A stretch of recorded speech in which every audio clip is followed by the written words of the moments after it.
hello Jerome, hello CEO, hello Kisley, and Green Ninja, and Olivia, Freddy with an IE, Jose, Samurai Hunter, Destructicon, Buzz, Diego Zaki, Pumpkin Lunatic, Tundra White, Tony Moralist, The Closer, Dusk Bay. Hello, how are y'all? How are y'all doing? What is up? How's your day? How's your weekend? What day is it? Monday. Yeah, how was your weekend? How's everything? And Belzeba, thank you so very, very, very, very, very much for your sub. First sub of the night for Belzeba.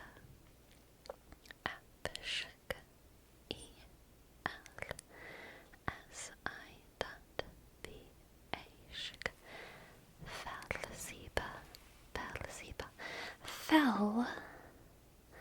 So in WoW, the World of Warcraft, Fell is like a prefix that is used for elemental spirits. I know that off the top of my head.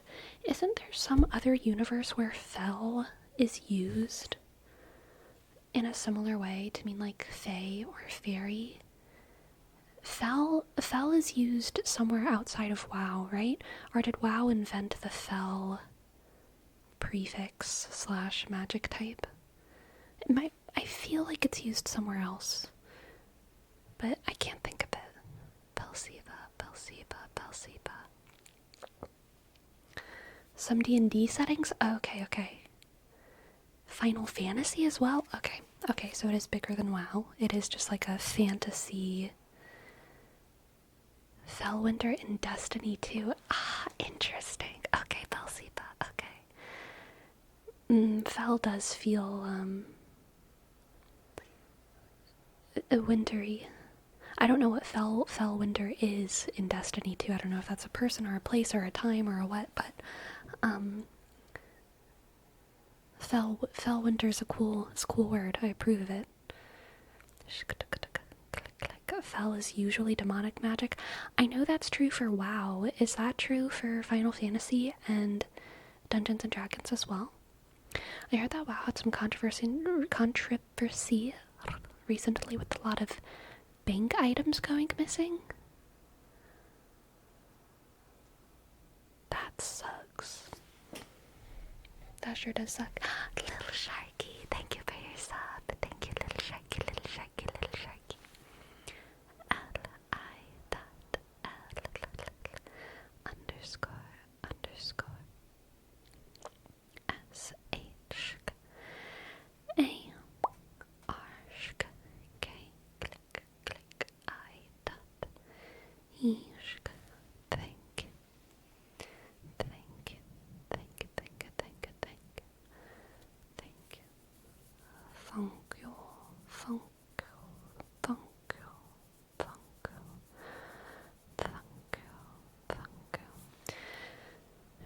Yes, but it was materials from old expansions, so it wasn't much of an issue, TBH. No one cared. Gotcha. Hello, Andes. Yes, thank you for cracking.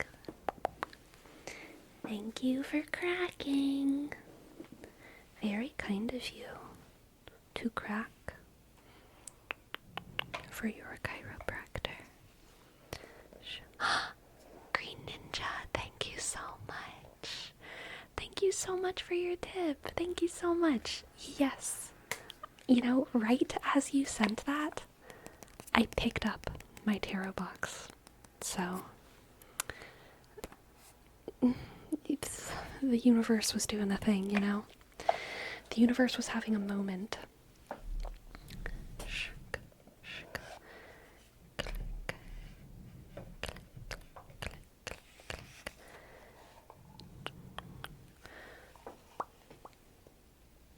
Thank you for your congratulations. Yes, we hit 200k.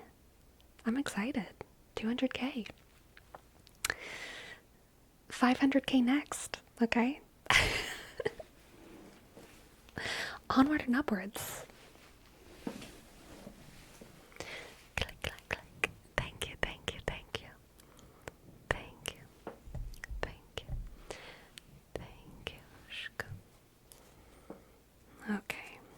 see what the cards have for green. Ninja, green ninja, green ninja, green ninja. Shuffle. Green ninja, green ninja, green ninja, da, da. King of Pentacles, Ace of Wands, King of Pentacles, and Ace of Wands. So already just with these two cards, I feel like this is like an idea slash excitement, like newfound excitement, inspiration, idea for how to help someone else. The King of Pentacles is just such a giver, such a provider for their family, their people. And Ace of Wands is kind of new, fresh excitement towards a new thing. Interesting. And then we're finishing it off with the Queen of Cups. More of a emotional, nurturing, caretaking card. Huh, that's very interesting. So, the King of Pentacles, Queen of Cups duality in this reading is giving kind of helping other people as a form of self-care, if that makes sense. Helping other people as a form of self-care. I know that I feel best. I know that I can soothe my soul and my self-esteem by feeling helpful to other people. It's very Cancer, okay? Pisces does this a lot too, but Cancer and Pisces have this very strong call to feel needed, to feel helpful. That makes them that helps to inflate their sense of self-worth in a way that's good, in a way that's healthy. And yeah, the King of Pentacles is such like a provider. So I'm kind of getting the sense here that you are noticing some kind of opportunity, some kind of new, fresh opportunity to help someone in your circle. And even though you're going to be helping them in a way that is very, useful and beneficial for them, I think a massive motivation is that, feeling helpful will be healing for you. Healing for you, okay? Let's get some more cards here. We have the King of Cups. The Page. Oh my goodness, so many court cards. Jesus. King of Cups, Page of Wands, and the 8 of Pentacles. And a meow from a cat. Hello. Hi. Want to come on my lap? You can also just walk around and meow if you want. Yeah, how fun. Okay, King of Cups, Page of Swords, and 8 of Pentacles. What? Do you want to jump on my lap? Maybe? Are you thinking about it? She's like kind of propping herself up on my chair right now. Are you gonna jump up here? Or are you just trying to get your head pet a little bit? Are you gonna do another pull-up on my leg in a really painful way? Are you gonna hurt me?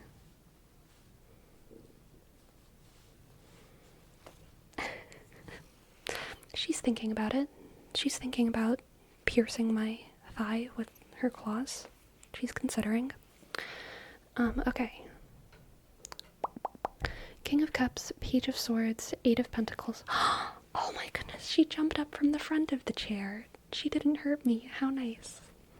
Hello. I'm sorry, Green Ninja. I'm distracted by my precious fur baby.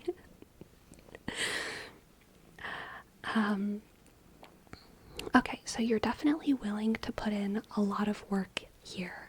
That Eight of Pentacles is the most, rise and grind card in the deck. They're also kind of one of my favorite cards because they're like honing your craft, practicing every day. And I just love that energy. Focusing on improving. So yeah, you're definitely willing to put in a lot of energy for another person. The King of Cups and the Page of Swords and the King of Pentacles and the Queen of Cups makes me think that there's kind of just a lot of people involved in this situation. The court cards are almost always specifically, people coming up in the reading, not just kind of feelings or energies. They almost always refer to actual, human beings. So the Page of Cups here, or sorry, the Page of Swords is the only really youthful energy. I kind of want to get some clarity on the Page of Swords, so I'm going to pull another card to clarify Page of Swords. Two of Cups to clarify the Page of Swords. Okay, so the Page of Swords is going to be someone who's helping you in whatever endeavor or project this is. They are going to be your partner in crime, alright? Your partner in crime. And if you have the kind of willingness to work and the heart to put into the situation, that Page of Swords, that partner in crime, they're going to have like the brains, alright? They're going to be providing the brains, the efficiency. They are the Ravenclaw for your project. What is up? She's gonna pace around my lap, huh? They're gonna be providing the brains here. King of Cups, I feel like here is representing sort of the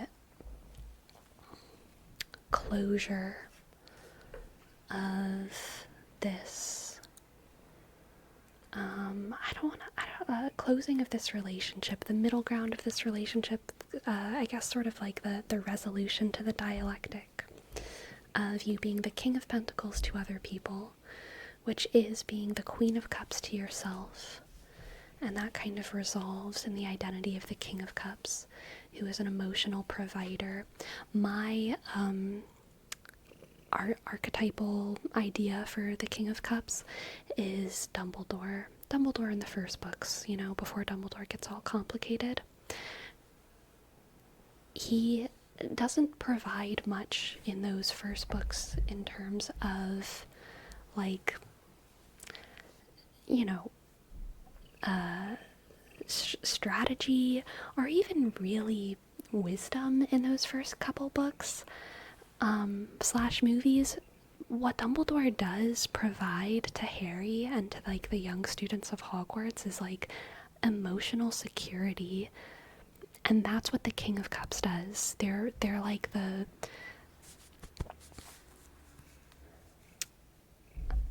they are the rock, but also like the soul of the rock.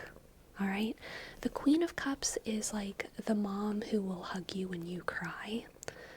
The mom who will do anything for her baby cub, right? The King of Cups is like Dumbledore. They're not really there to like cry with you, but they're there to like give you like that littlest bit of attention that like you keep in your heart and your soul for the rest of your life because it's so emotionally impactful. If that makes sense. I'm so afraid. What did I heard? Mama would mock you when you cry. I'm so sorry, Destructicon. I'm so sorry. But yeah, Green Ninja, overall, I think that this reading is about you feeling inspired to help someone else. in a way that feeds your sense of self-worth, and helps you become like a more highly evolved version of yourself.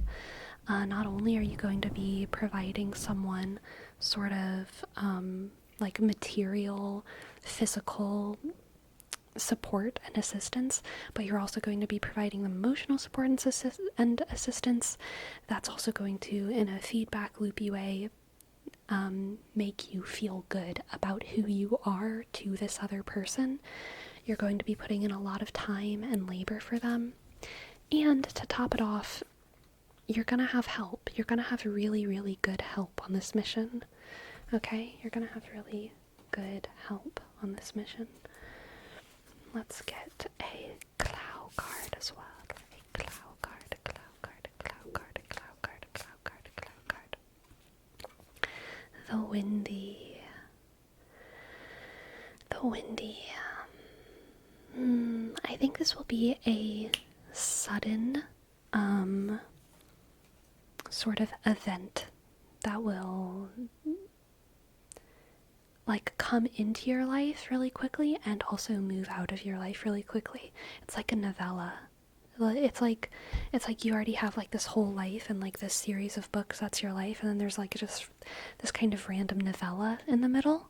It comes and it goes, and in the whole canon of your life, it's not like if someone were to write your biography, this wouldn't be an essential piece to include in it, but it would also be like one of the best parts of the story, when it comes to just the enjoyment of the sort of plot. So it's not something that's very influential in terms of like your whole life story, but it's something that's really fun and important to you, and a good story in an isolated way. The windy, in and out of your life, in a flash, in a flash, in a flash. Thank you for letting me read for you. I hope that you enjoyed, and I hope that you resonated. I hope that it resonated, rather. Pretty accurate. I feel like every reading is half for now and half for the next week. Interesting. Your readings are always great. Thank you. You're very welcome. In an isolated matrix sort of way. Everything here is in an isolated matrix sort of way. What are we all, if not just isolated matrices coming together?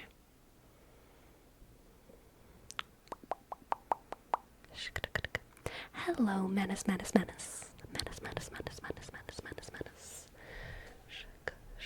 And hello, Crystal Lorraine.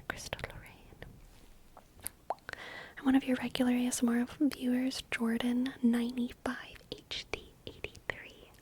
Welcome in. And hello, Purple Sky.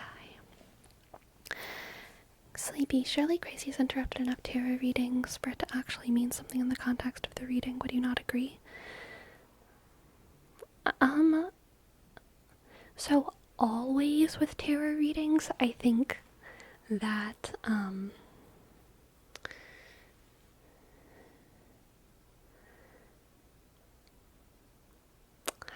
let me think of how to say this. It matters if we decide it matters, and it doesn't matter if we don't notice it, if that makes sense. For example, if in the middle of while I was doing a reading for one person and it started hailing outside and giant ice chunks were hitting the window, and I knew that happened, and I was like, oh wow, it started hailing, but I just kept going with the reading and didn't acknowledge it, then that would be like correct. But if for another person's reading that happened and I was like, oh my god, the hail started, I feel like this could mean this, and then I mentioned it, then like that would also be correct, which I know is like super, it's like, it's for people who don't like tarot and the esoteric arts, that's an answer they hate to hear, because it's like, oh, so you're never wrong? You just get to decide what's important and what's not? And guess what, babe? Yes.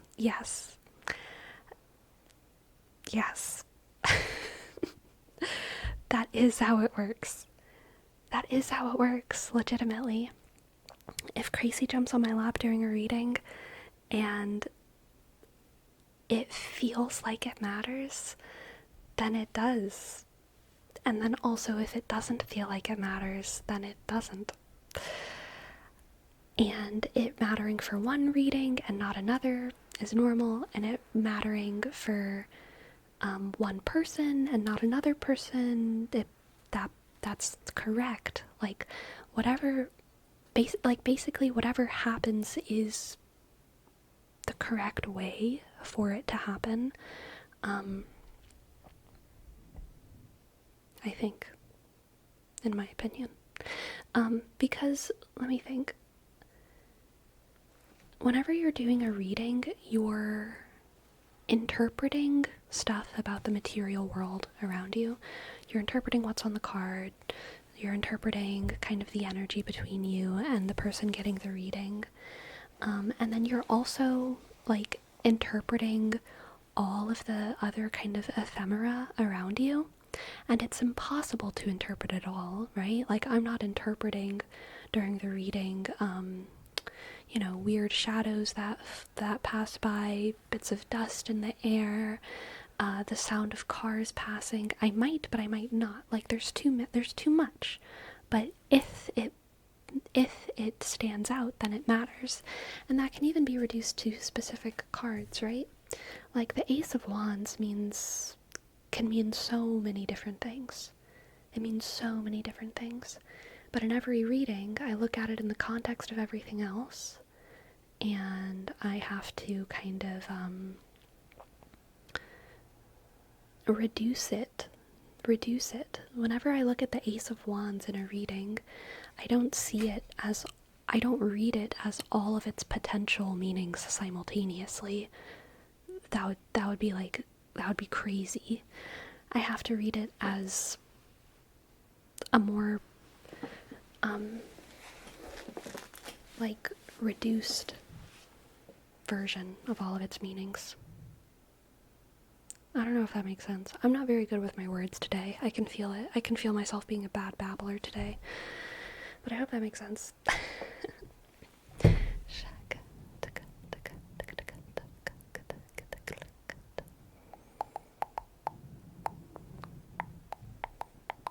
That makes sense? Okay. Thank you, Hagen. It's all about what you're feeling during it, since you're doing the reading. That's true. It's about what I'm feeling doing the reading, and it's also whoever's getting the reading done, their interpretation of it is also always correct, okay? It's literally always correct.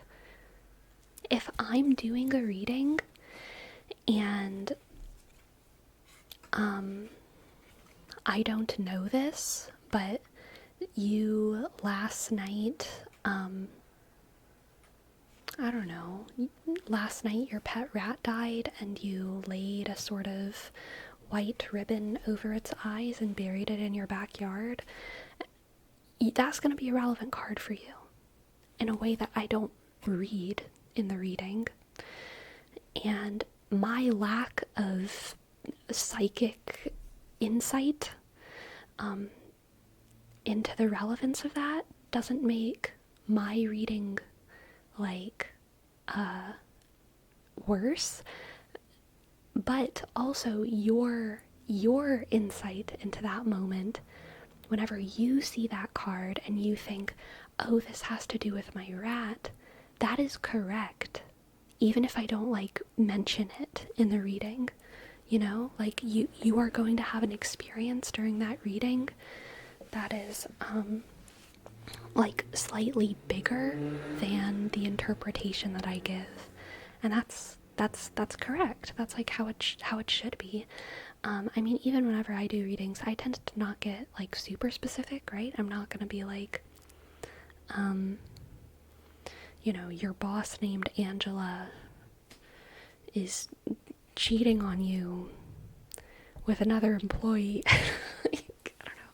I'm not going to get hyper specific, but I will talk about situations in generalities, and you'll have to apply it to your life with the knowledge of your life that you have, that I don't.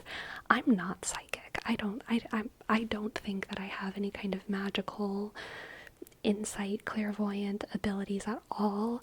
What I think I'm good at is something that everyone could be good at, which is memorizing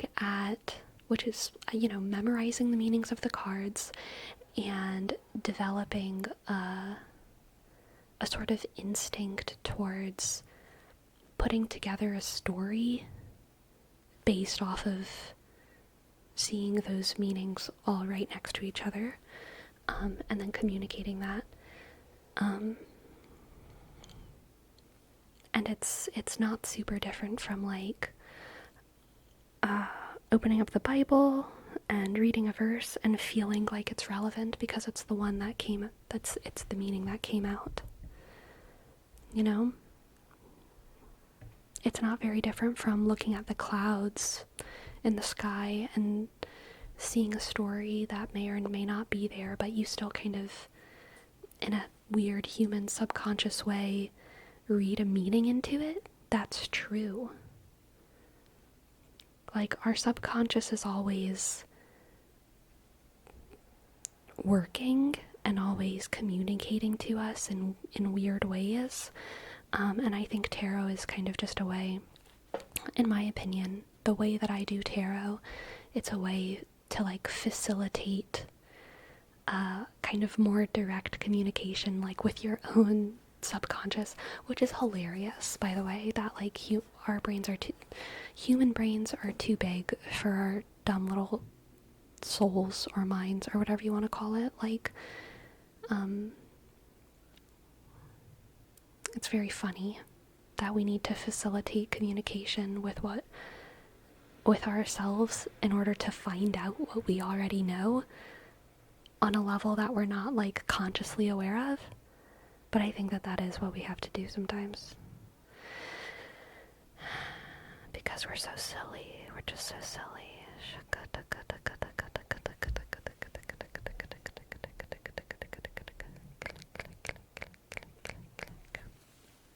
Are you gonna jump up on my lap again? Yes, hello.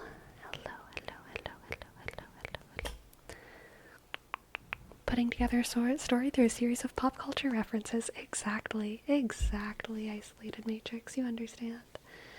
Set up words. Thank you for your sub. Hello, welcome in. Ask, E-D, click. O-F, click. W-Sh-K. O-R-Sh-K. D.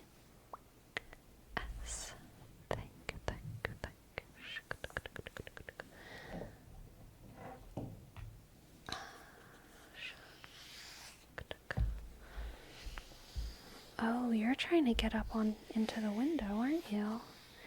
Is that what you're trying to do? You don't even want to sit on my lap. You just want to sit in the window, don't you? Okay, let me clear the path for you.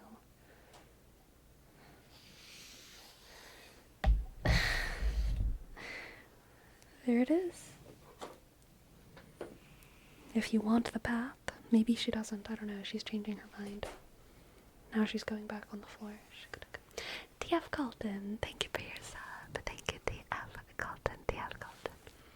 T click at sh underscore C O sh L D sh O and sk. Thank you.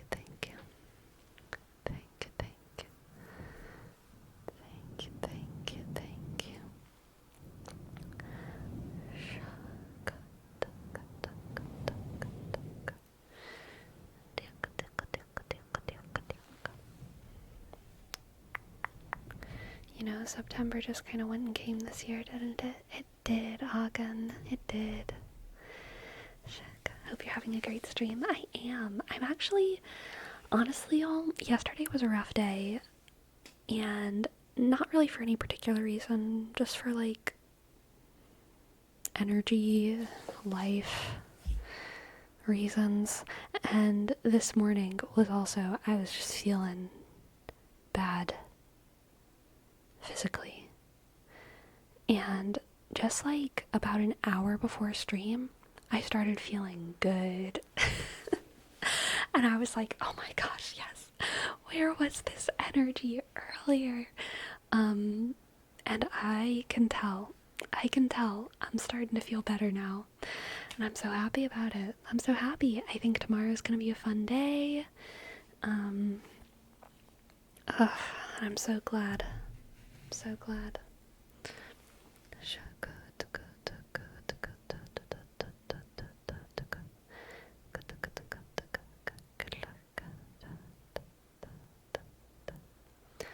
Do you remember the model of your Gretsch ukulele? No? Also, where is my ukulele? I don't even know where my ukulele is. I'm sorry. No, I don't remember.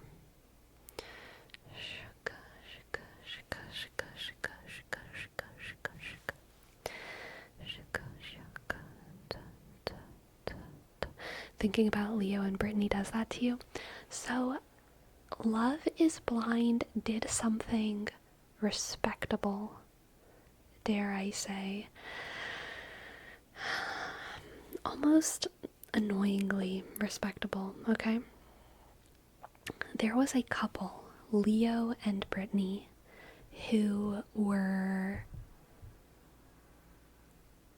drama,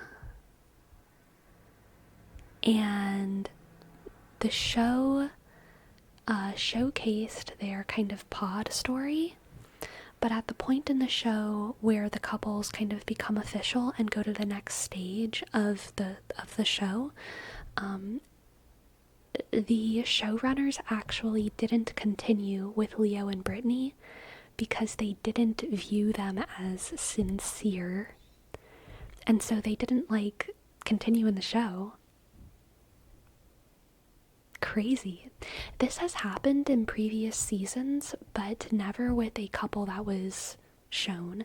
So in previous seasons, for couples that got together but didn't progress to the next part of the storyline, they just never showed those couples' stories getting together or anything at all, because I'm guessing it just wasn't very interesting.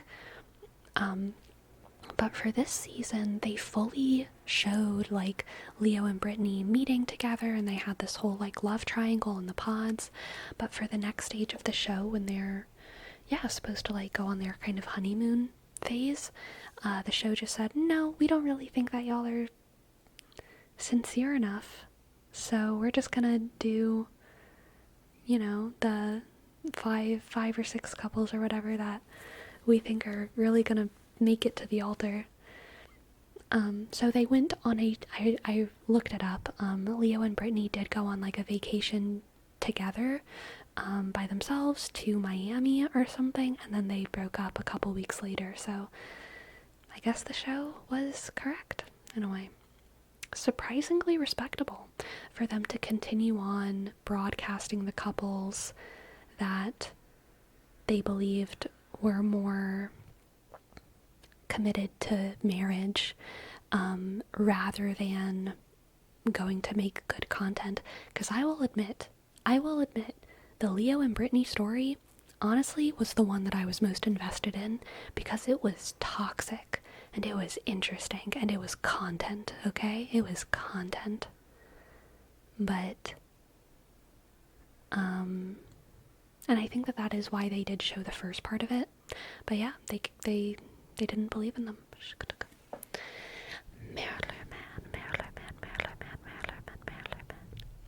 Thank you for your sub.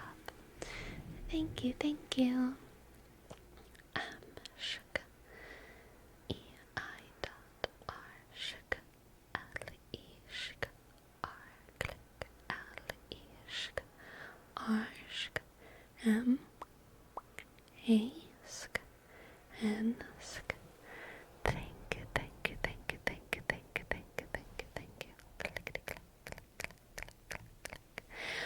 Morpheus Prime, thank you so much for your tip. Thank you. I would love to give you a reading. Did the showrunners say something, or did they simply disappear?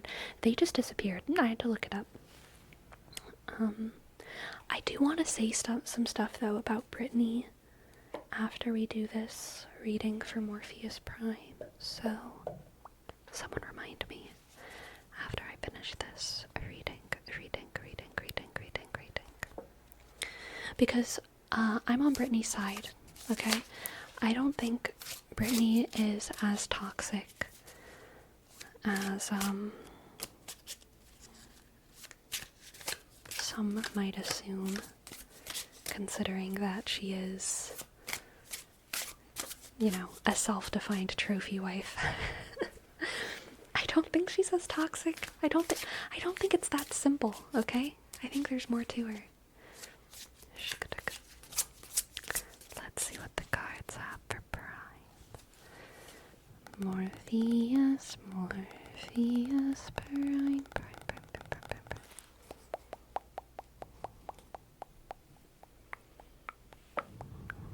Hope she's just trying her best. Yeah, she is just trying her best. Alright, Morpheus Prime. We have King of Pentacles,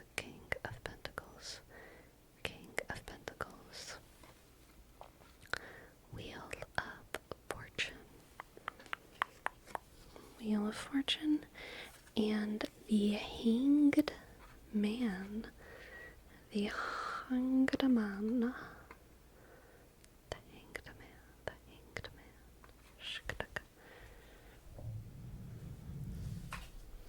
Okay, the best way for you to help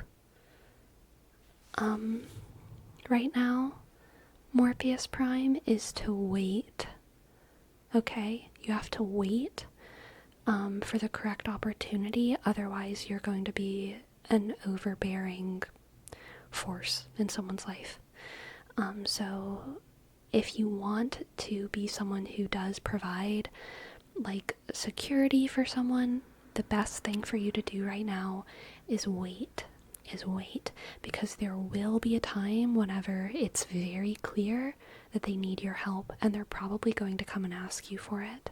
But until that time comes, you don't need to step in. You just need to be ready for them, ready for that call, or whatever it is. Okay.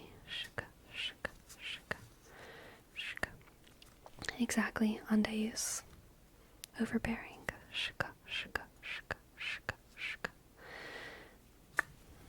Next, we have the Ace of Wands coming up again, and the Lovers. This is interesting. The Magician and the Queen of Cups. Okay, Morpheus. This is feeling like a love relationship reading with these cards. I think you have a potential connection with someone.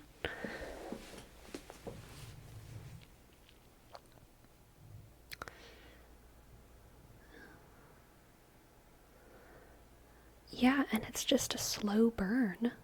What I'm feeling is that it's a slow and very like tender, mature burn relationship. I think that you for one another are equally manifested in one another's lives. What I mean by that is like there's kind of this premise, I guess, in some of the more like healthy dating circles, I would say. This is pretty common in like more religious circles, but I think it is like a healthy way to view relationships, which is that instead of looking for the right partner, what you want to do is try to become the perfect partner, and eventually you're going to find someone who has also put in equal amounts of effort to becoming the perfect partner, and that way when you find each other you will both be ready for one another, if that makes sense. And that's kind of the vibe that I'm getting here with the Hanged Man, the Queen, and the King, the Wheel of Fortune, the Magician. This feels like two stars that have been patiently aiming towards another in expectation for their perfect alignment.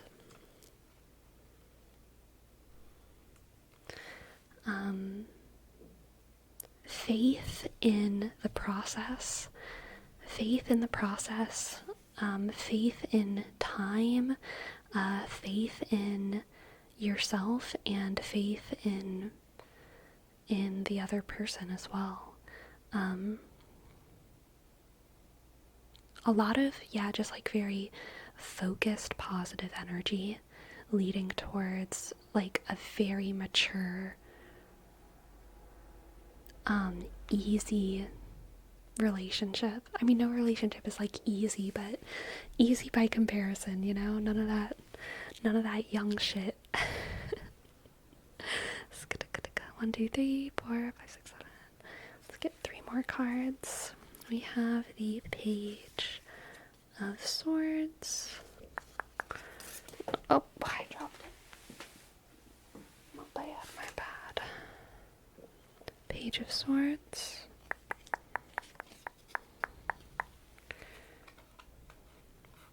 And the King of Cups again. And the Page of Wands. Interesting and cute. Alright. Oh my god, I dropped another card again. Just dropping the ball. Alright, seeing the Page of Wands and the Page of Swords gives me the feeling that because during your youths, you and this other person focused on your futures, focused on improving yourselves individually so that you could find yourselves when you were mature enough and ready enough for each other. Because you spent that time so wisely, when you meet each other, you will have done the work that most people don't do until they're, in their later years. You'll both have done so much work that you'll be able to live your kind of like middle adult years in a much more free way, if that makes sense. I feel like you and your other person are not going to do a lot of that like wasted time on self-sabotage that a lot of people do in their like early 20s, myself included. You're not wasting your time on self-sabotage. You're focusing on yourself and doing a lot of self-improvement from a young age so that when you meet, when you connect, when you begin to build a life with this person, you have time to kind of feel youthful with someone else, even though you're like middle, more in like a middle adult age range. And then our last card was King of Cups, which I think is just speaking to how you will be one another's emotional homes. This is like a really, really cute love reading. It's like almost like what more could you want kind of vibes from a love. Two very dedicated people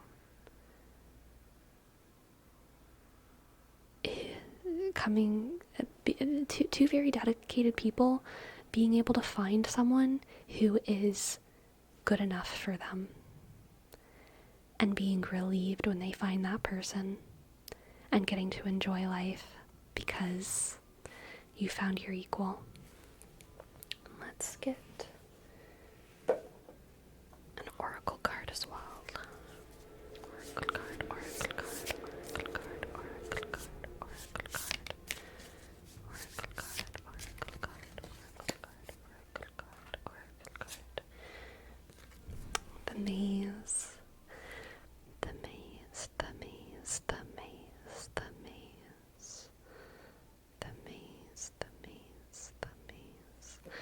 I think it will feel like a lot of time and hard work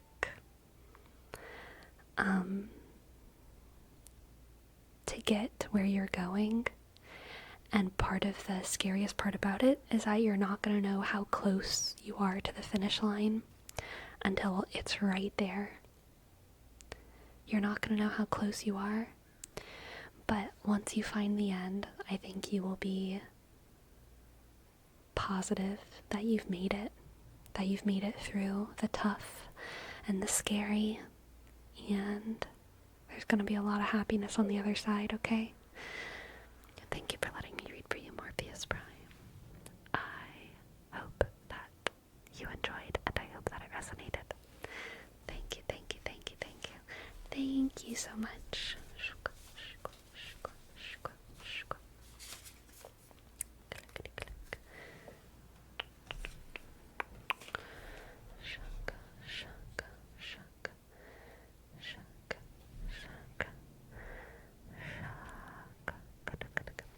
I always thought the Hanged Man card was something bad, and apparently it's not always the case.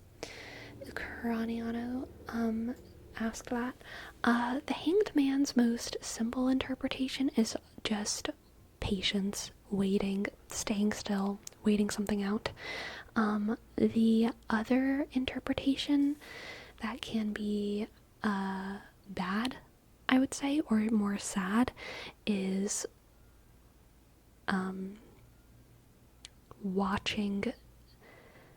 being in a position where you have to watch the downstream negative effects of something that you started, you watching the domino effect in a usually negative way, not being able to intervene once you did something. So feelings of kind of like regret and helplessness. And that's based in an old story of a Nephilim called Shemiasa or Samiasa, where they were one of the Nephilim / fallen angels, demons in early creation, and they regretted falling away from heaven, and they had relations with like human women, but then they regretted their actions, and they begged, I think, for God to let them back into heaven, if I remember correctly, and God said no, but also Shemiasa wasn't evil enough anymore to really enter the throngs of hell, so he flung himself into the sky and stuck there and had to kind of watch with regret for eternity his offspring, his human descendants commit violence and horrors, and he never fit in heaven or hell anymore, and he was stuck in the sky, the Hanged Man. Yeah. Click, click, click. Thank you for the amazing reading. I really felt this one and it really resonated. I'm glad, Morpheus. Thank you, thank you, thank you, thank you, thank you, thank you, thank you, thank you. Shaka, shaka, shaka, shaka, shaka, shaka, shaka. That's the first time I pronounced an Nephilim pronounced like that. I've only read it. I'm gonna be real. I might be saying it dead wrong. I don't know. I say different in my head. Sometimes I say Nephilim. Sometimes I say Nephilim. I think those are the only two ways. Sometimes I say Nephilim, and sometimes I say Nephilim. But I really don't know. I've only read it. The latter? I don't even remember which one is the latter one. Nephilim? Nephilim. Y'all hear Nephilim? Nephilim? Interesting. Click, click, click. Click, click, click. Shaka, shaka, how the video game people pronounce it. Ah, of course, where we get all of our lore. Shaka, da, da, da, da, da, da, da, da. Buddha, bu, bu, da, bu, da, bu, bu, bu, da, bu, da, bu, da, bu, da, bu. The concept of the fallen angel is paradoxical because if they have angelic perceptions, it means they're basically infallible. It means they are basically infallible, which I think is another way of saying they should be infallible, right? But they aren't, because they do have, from what I understand, they have their own will. They do not share God's will. They do have souls. They have their own will. And because of that, they are fallible beings. Some would even say fallen. They have the potential to be fallen angels. What happens with those fallen angels? They can't go back to heaven, but are not even allowed to go to hell. So in normal Catholic belief, that doesn't exist. And like, you know, they're either angels in heaven or they're demons in hell. There ain't no in between, is the normal Catholic belief. And I don't really see any problems with that. Like, I don't know why there has to be an in between. Like, the story of Shemyaza, I think, is very interesting folklore. And those early days of creation, like, who the heck knows what was happening, right? I certainly don't pretend to know. But mainly I think it's interesting folklore, and it has kind of utility as a story. But yeah, I do believe in angels, and I do believe in demons, and I do believe that they interact with the world, and I also do believe that they are, you know, either I believe that all angels are fighting for God, and I believe that all demons are fighting against yeah.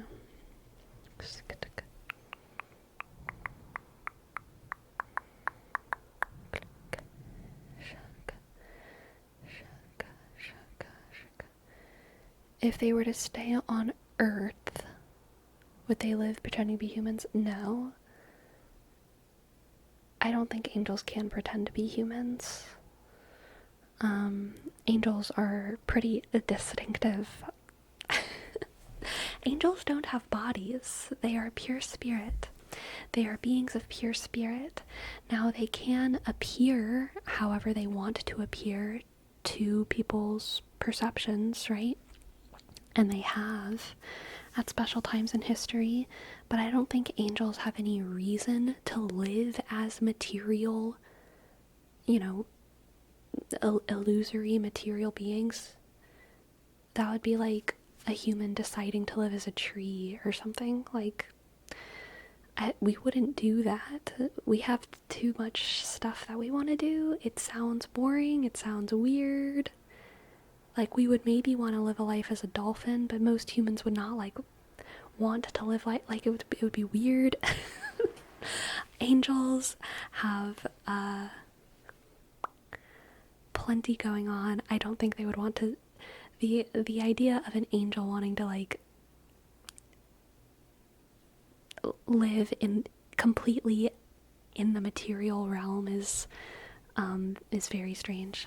I don't think there would be any utility to that, really.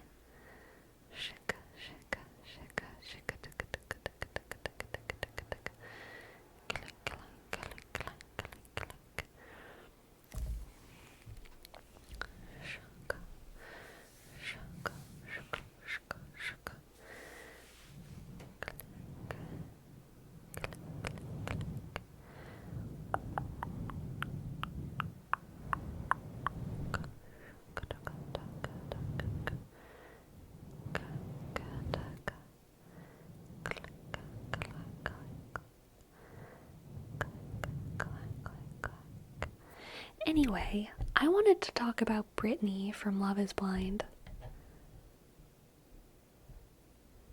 I wanted to talk about Brittany. If we want to talk about angels after, we can talk about angels.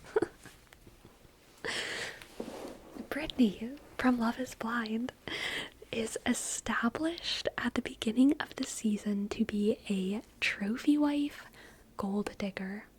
She wants a man who's rich and she wants to be taken care of, and she also wants to have an easy life full of nice things. This is true, but also it doesn't speak to her radical femininity and her very earnest heart, okay? Her very earnest heart. This is something that I think a lot of men know intuitively, and a lot of women know intuitively, but they don't say out loud, okay? What we say out loud is that women who want to be financially taken care of by their husbands are anything from greedy to lazy to hyper traditional to delusional to whatever. We have all these different things that we say out loud. But what I think we understand intuitively, and this could go for either gender or sex or whatever, by the way, but it's traditionally, the woman in this case who is financially taken care of by the man. The reason that Brittany is doing this, which I think a lot of women can relate to and understand, isn't because she's greedy or lazy or wants to be a trophy or anything like that. I get the sense that the reason Brittany wants this is because she knows intuitively that being financially dependent on someone is the biggest and most radical act of commitment that she can make to someone, and that it also if she does it with the right man, with a good man, it ensures his commitment to her. Bad men who she wouldn't fall in love with, people who are mean, people who are cheaters and betrayers and whatever kind of bad people, they could potentially, abandon or screw over a wife who's dependent on them. But it doesn't even take that much love. It really just takes like a decent person to know that if someone else is financially dependent on you, you can't abandon them. And so I think Brittany knows. Well, let me see. It became clear in the episodes that we watched that one of Brittany's biggest insecurities is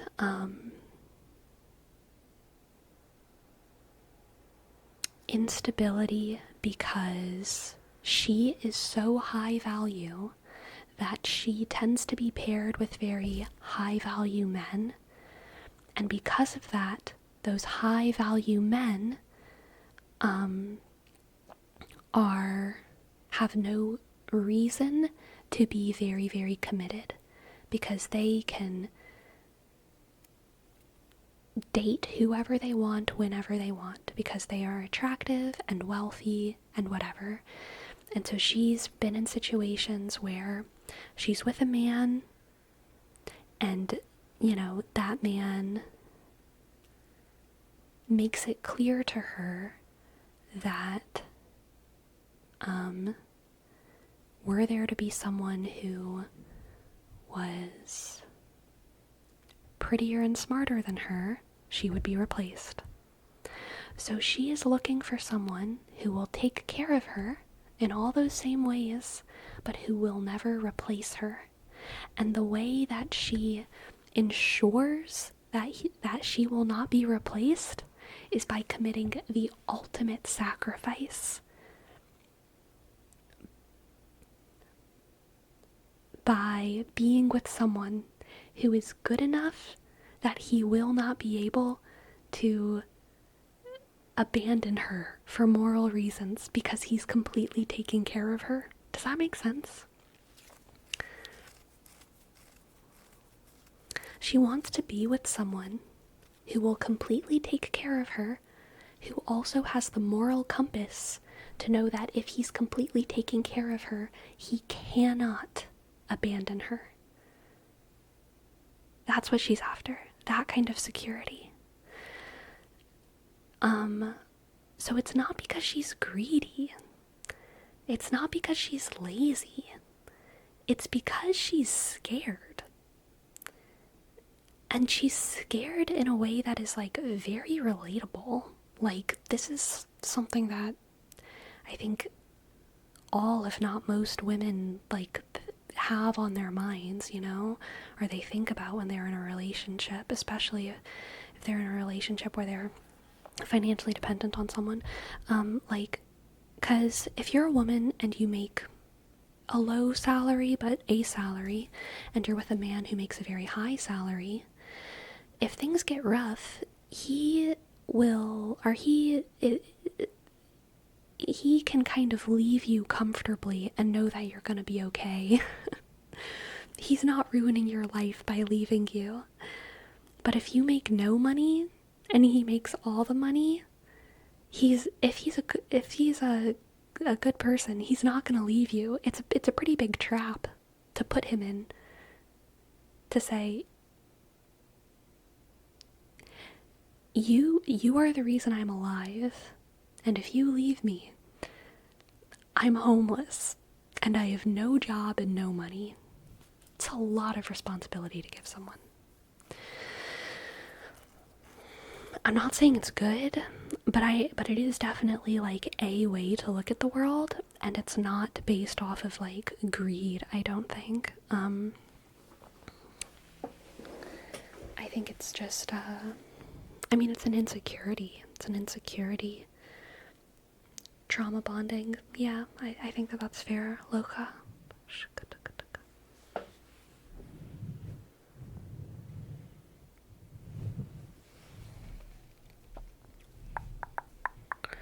I get the logic, but I'm not sure if it's a healthy basis for love. It feels like a weird way to go about sealing the deal. Yeah, I would agree.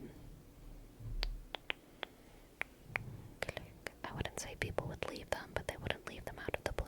Right?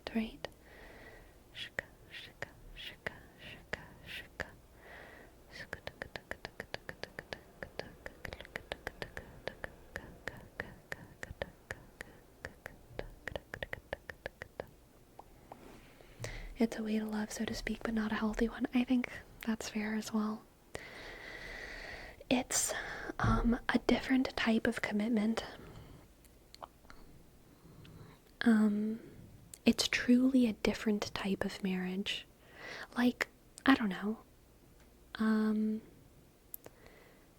Every marriage is different, obviously, but also we can kind of categorize marriages. I don't have a categorization system for them, but like arranged marriages are a thing.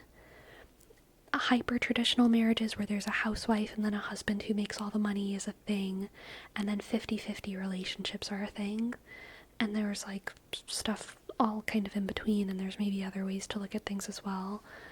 And all these different types of relationships and these different types of marriages are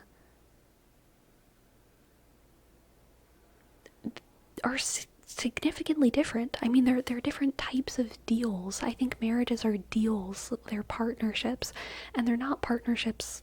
I don't mean to say that as a way to like de-romanticize them, because I think all of them are romantic, but they're romantic in different ways. You're negotiating different things in all of those different types of relation. You're making a different sort of commitment to someone, and I don't really like the idea that some of them are bad and some of them are good.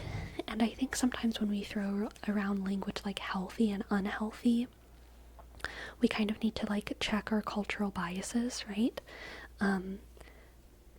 Because I think what we mean is that it's not what I want and it's not the type of commitment I would want to make to someone.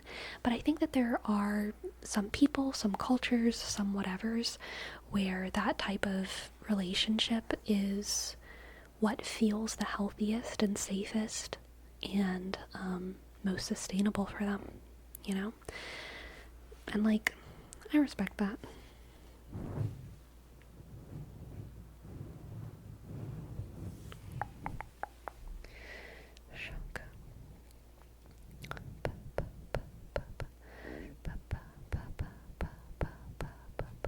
The thing that pissed me off was Leo was talking all episode 1 and 2 about how much money he makes, and he's scared to go for someone that only wants him for his money. Then after Brittany tells him her plans, he instantly says she's one of my tops. I know, that also annoyed me. I was like, oh my god, Leo, what are you doing? What about marriages under Sharia law? I don't know enough about people who live under that law to speak to it in general. But as someone who doesn't know what it's like and the way it's being practiced right now and all of that, I think, like, generally speaking, if people are happy, I'm happy for them. If people are unhappy, I wish they had a way out. Yeah, I think that's basically it.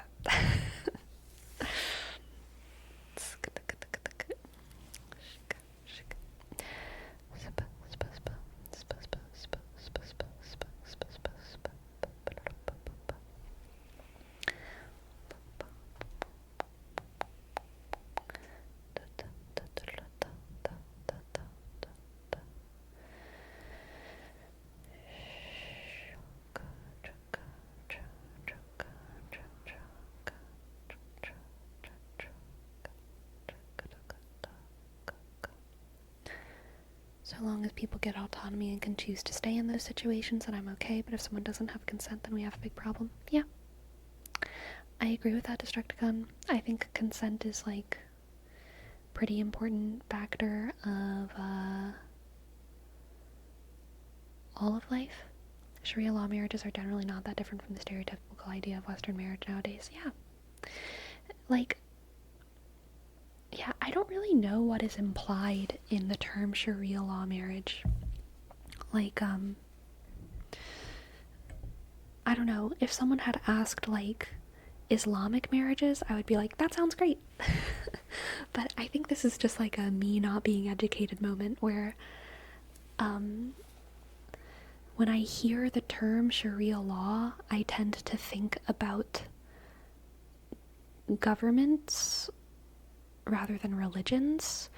And look, I'm just always more of a religion girly than a government girly, and so I immediately get a sense of like, I don't know, I'm scared.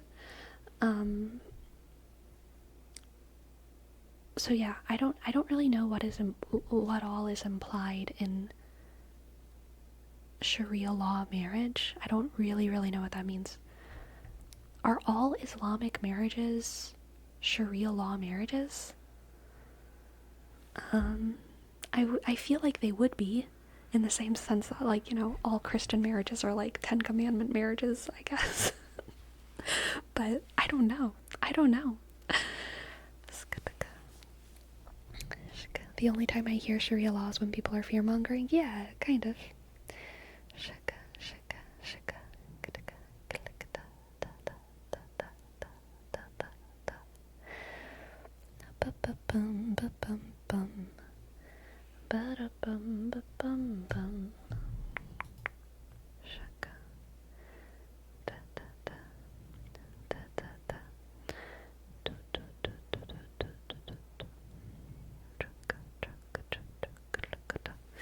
Ten Commandments don't say anything about marriage except don't take someone else's wife. I know, that's what I'm saying. But it is kind of our general rule system, you know. Marriage predates the Ten Commandments? Oh, yes, definitely. Like, you know, Ten Commandments are like halfway through the Old Testament, okay? Like, Abram and Sarai got married before the Ten Commandments. Adam and Eve got married. Not really, though. They were just like, they were just like married implicitly from the time they were created, I guess. Adam and Eve probably got married. Yeah.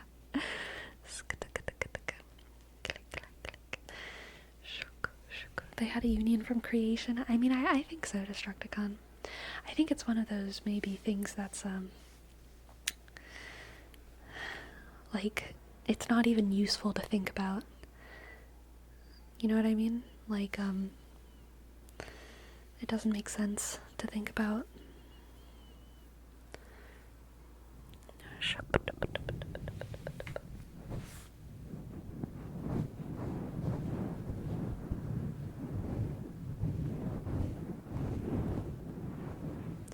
Right? It's one of those things that isn't explicitly stated, like how God created darkness for the earth. Right. It's like questioning, like,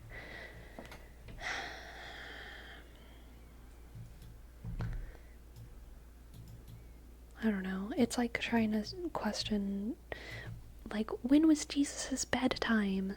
Because if we don't know Jesus' bedtime, then how are we supposed to know when we're supposed to go to bed? It's like, no. Hello,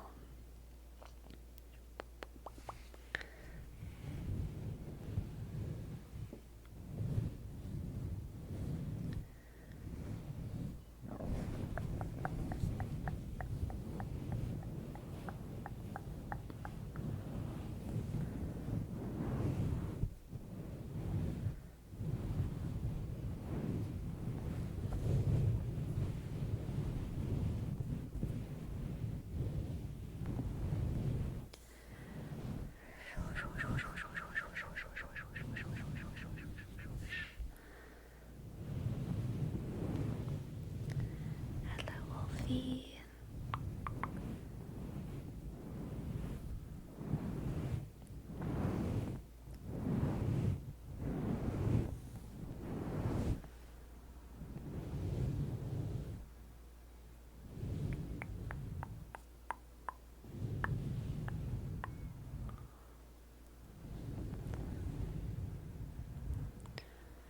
The only time I hear Sharia law is when people are fear-mongering.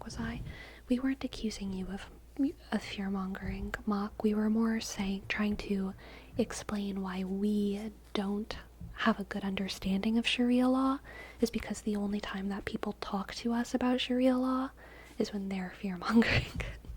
Not you.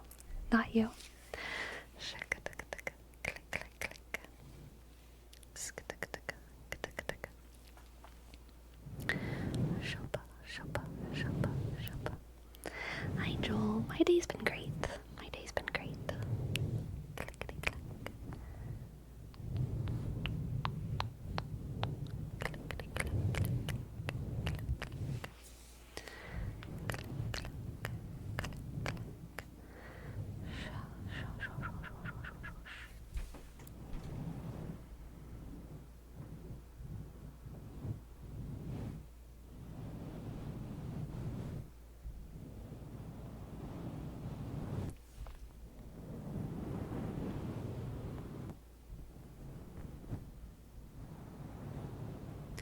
Love the skeleton head scratch, is so tingly. Thank you, I'm glad you enjoyed.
Sinchobe, hello, welcome in.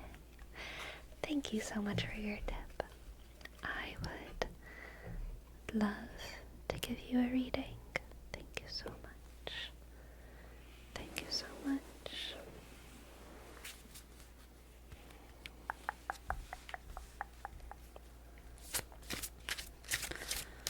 Let's see what the cards have for Sinchobe. Sinchobe.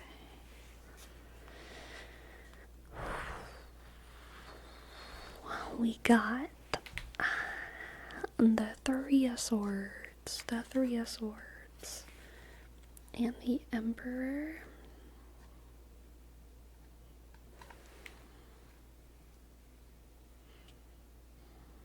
And the Moon. Oh no.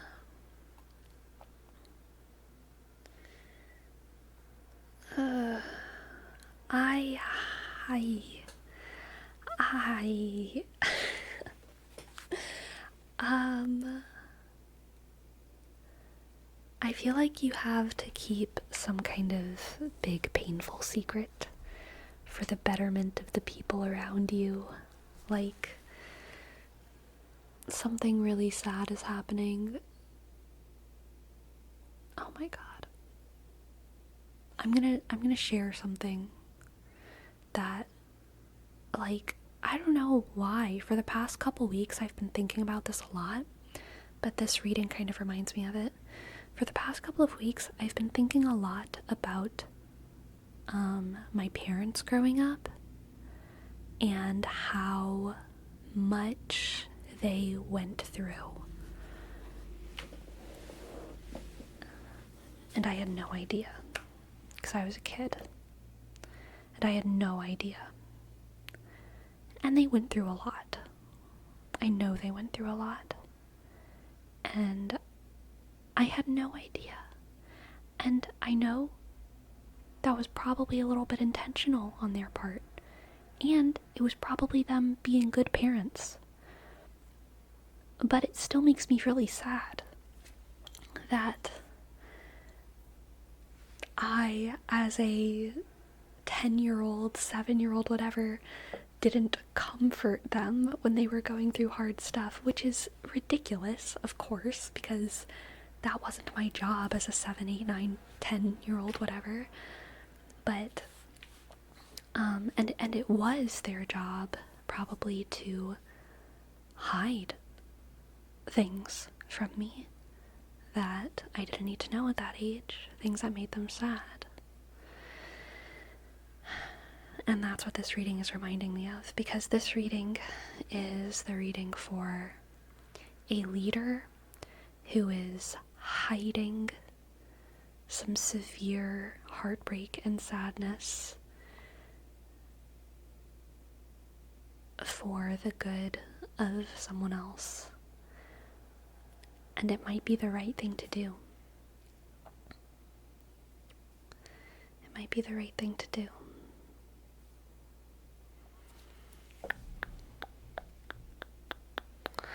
Tommy, thank you for your prime. Click. Tishk.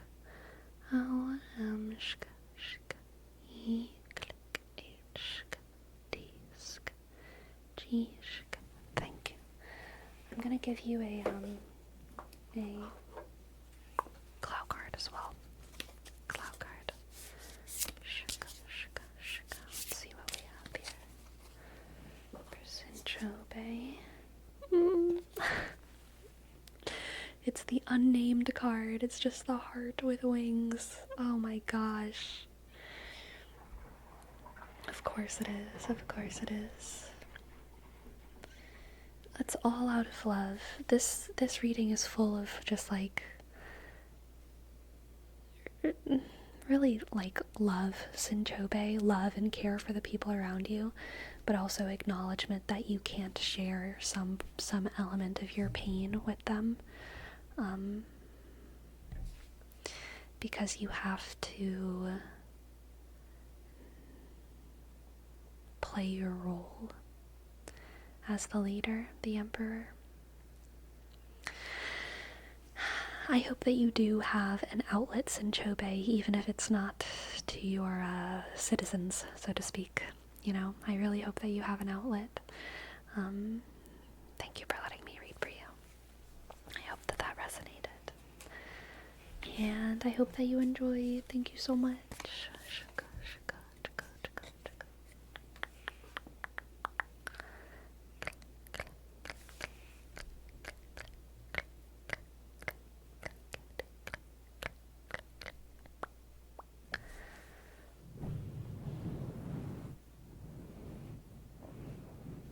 Good night, MNC.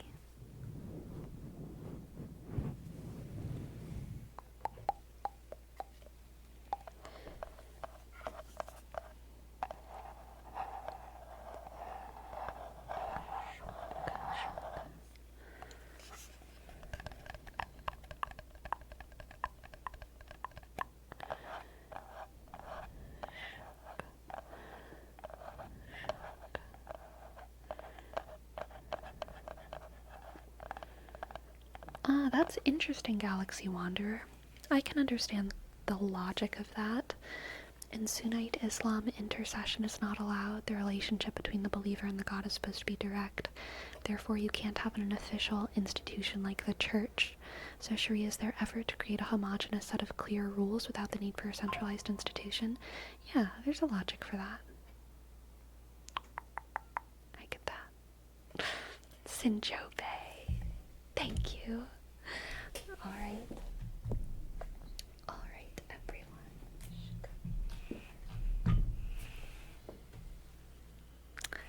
Where does George Washington keep his armies? Where does George Washington keep his armies?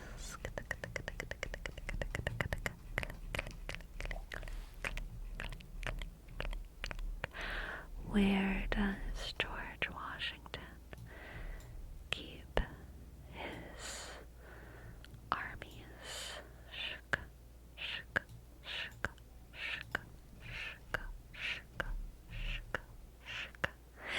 In his sleeveys. In his sleeveys. Are y'all ready for my bones to crack? Ugh. Oh yeah, that's a good one. Oh heck yeah.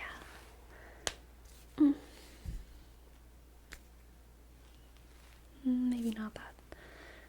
There's a crack somewhere in this wrist. It'll come out later.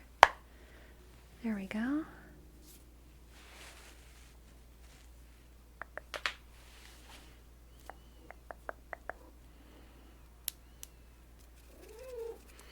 Meow. Meow.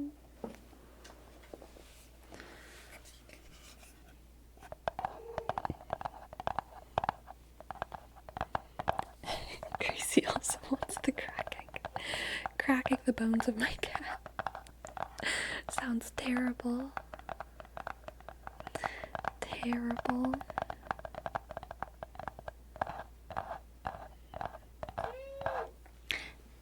What? Meow. Meow. What? I want to enter my claw clip era, okay? I have been loving claw clips lately. They just feel so good. And they're so easy.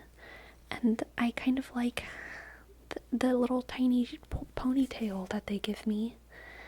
I'm really digging the claw clip.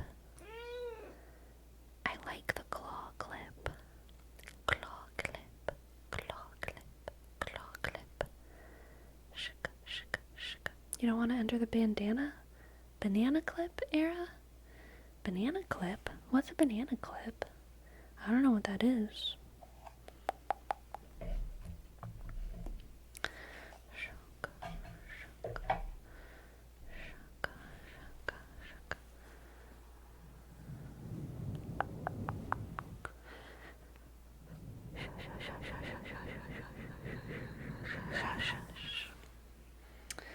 you like to come up on my lap? I can't tell. Yes, no, maybe.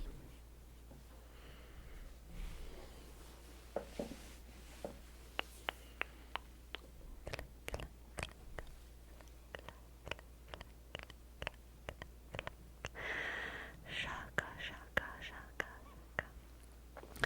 Opens and closes like a protractor? What?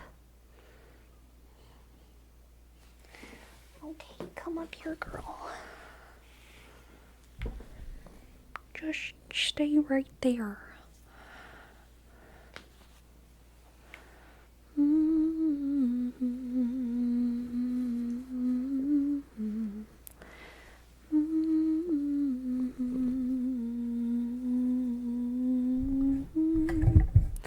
Cat bongs on the mic. Cat bongs on the mic. Cat bongs on the mikey mic. Will she jump on my desky desk? What if I open up this space for you? Is that where you want to go? No? No. Back down to the floor. Okay, imagine a book and only the edge of the book is... Okay, imagine a book and only the edge of the book is the clip. And you open and close it like you close a book. But the pages are your hair. Nope, I don't understand it.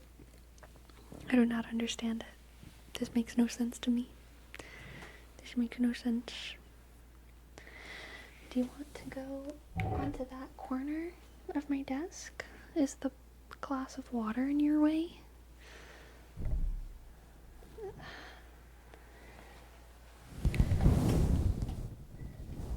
I'm just gonna put her on my desk because I think she wants to get to my window. But she can't figure out how to get there. Okay, there she goes. I think she's figured it out. I think she's figured it out.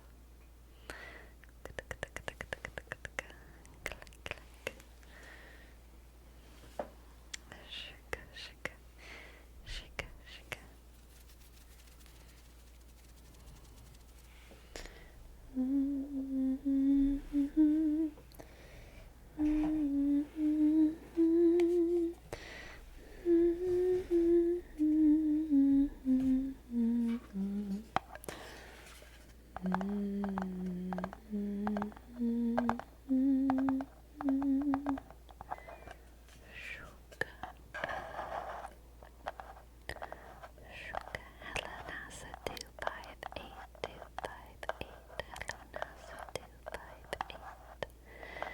NASA 258.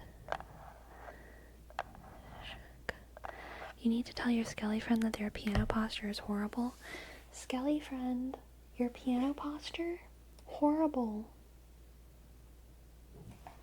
I don't think they care.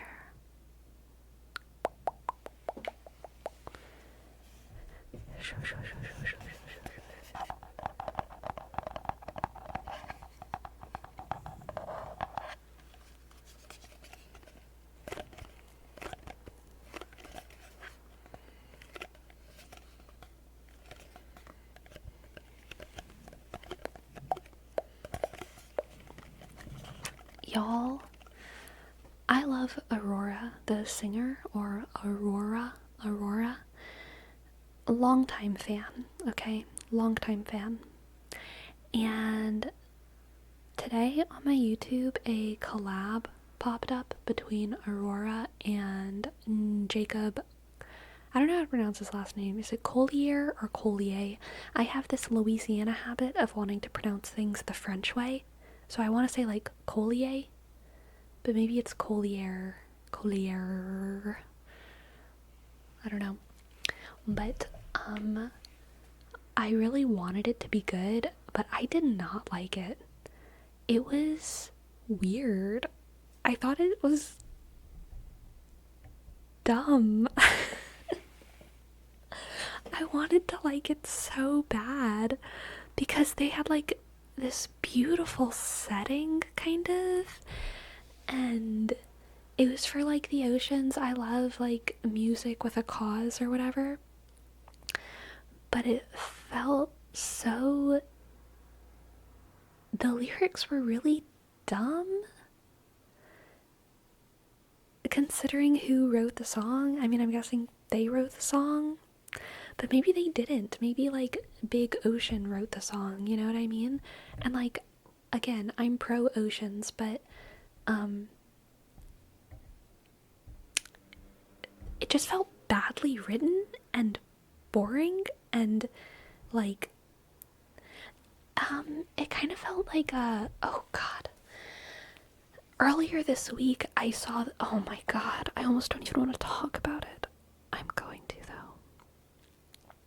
Hamilton released a 2024 election rap. It was so embarrassing. It was so bad. It was so bad. It was so embarrassing. It was so bad. I hated it. And it kind of felt like that. It was just bad. Okay? There's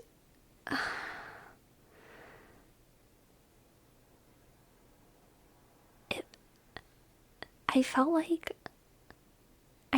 I was like whenever I went to Catholic school, I had to watch these movies about like, and this wasn't even just a Catholic school. You know how whenever you're like in a kid and you have to watch like movies for like DARE, how to resist drugs and violence, and like the message is fine, I guess, don't do drugs. Yeah, I agree with that.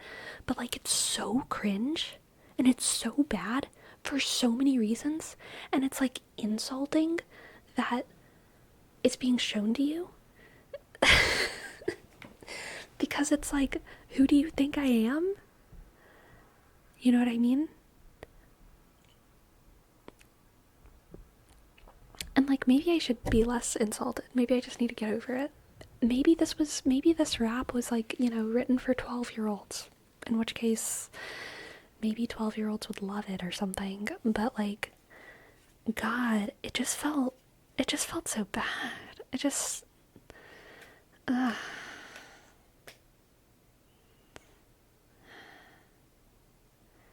It's like too clear of a message or something.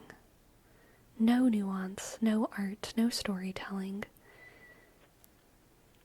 Too clear and specific of a message wrapped up in something that's supposed to like gesture at art. Ugh.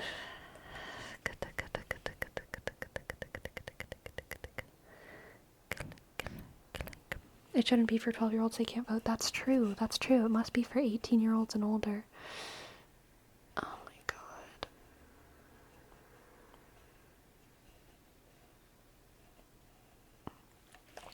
There's something about like the yassification of like the girl vote that grosses me out, okay? Like, I am glad as a woman that I get to vote. I'm about it. I want to keep doing it. I love it. But there was this section of the rap that was like, we're girls and we're queens and we're gonna vote this year. And it just made me like so embarrassed. I hated it. I hated it. I hated it so much.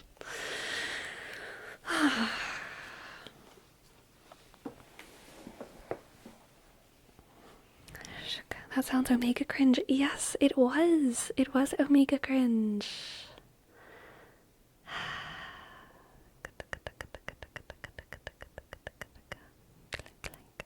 Boss babe voting queen. Historically, queens haven't voted. So true. Queens have been born into their well-deserved power. Okay?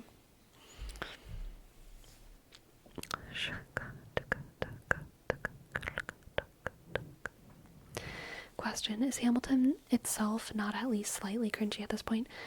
Okay, Hamilton has always been slightly cringe. It's musical theater.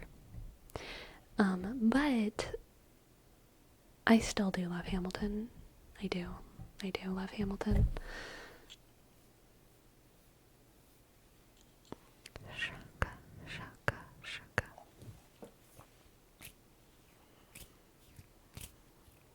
Click, click, click.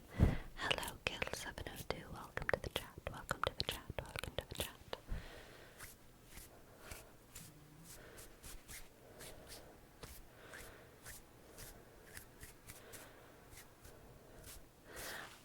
Yeah, I don't know. Like, I think what made... So Hamilton was, like, written by someone who was desperate to tell a story. And that story has political implications, especially with their, like, casting choices, their set choices, their music choices, all of this. But they were desperate to tell a story. Political implications be damned. They were desperate to make art. And the political riskiness of the art was worth it to tell the story. But these, things made by Dare, this new 2024 Hamilton rap, it's like the opposite. It's like they're starting with the political message. Or in Dare's case, I guess it's not a political message. It's like a message, propaganda. Propaganda that I agree with, don't do drugs, but still propaganda, right? They start with the message and then they're like, okay, we really want to teach kids to do this. How do we make it cool, though? Rather than starting with the story. Starting with the thing that you know is cool.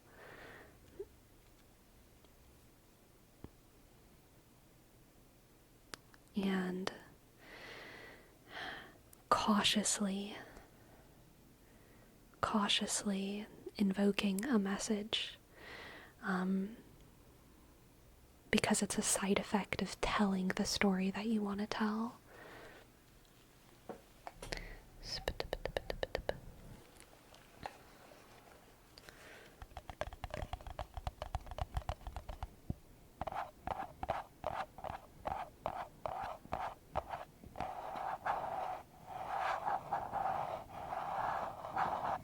Dare is 100% political, TBH. Yeah. Honestly, I'm not surprised. I don't know all about the history of Dare, but I feel like I know it intuitively. I feel like I've watched enough Fundy Fridays to be like, I bet Dare was created by some white megachurch pastor in the beginnings.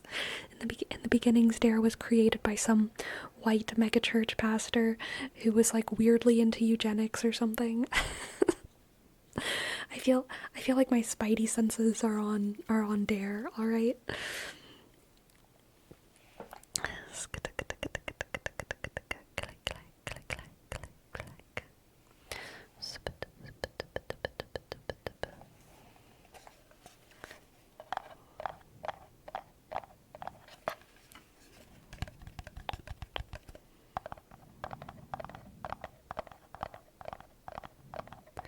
I also feel there's a strictly Obama era naive earnestness to Hamilton that doesn't really fly for a lot of people these days. I think that's fair. I do feel like, when did Hamilton debut on Broadway? Because for me, Hamilton was before the 2016 election. Was Hamilton on Broadway in 2015, 2014, 2015? I feel like something like that, right? Yeah. So it was Obama days, right? Because, 2016 was Trump. And before Trump, it was Obama? Is that true? Before Donald Trump was president, Obama was president? Am I forgetting a president? That feels insane to me. I feel like when Obama was a president, I was a baby. And then Trump was president and I was like old. Am I forgetting a president?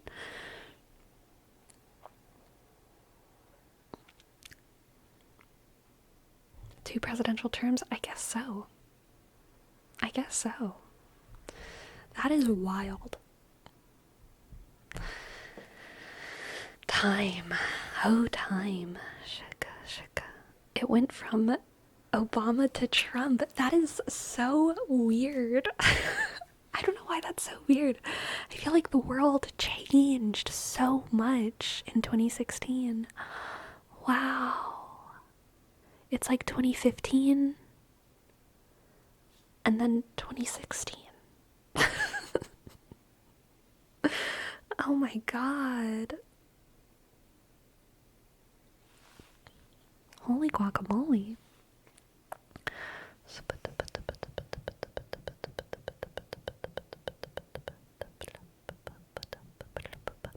To be fair though, to me, I think 2016 was my freshman year of college, so there were more reasons why like my world changed at the start of the Trump presidency.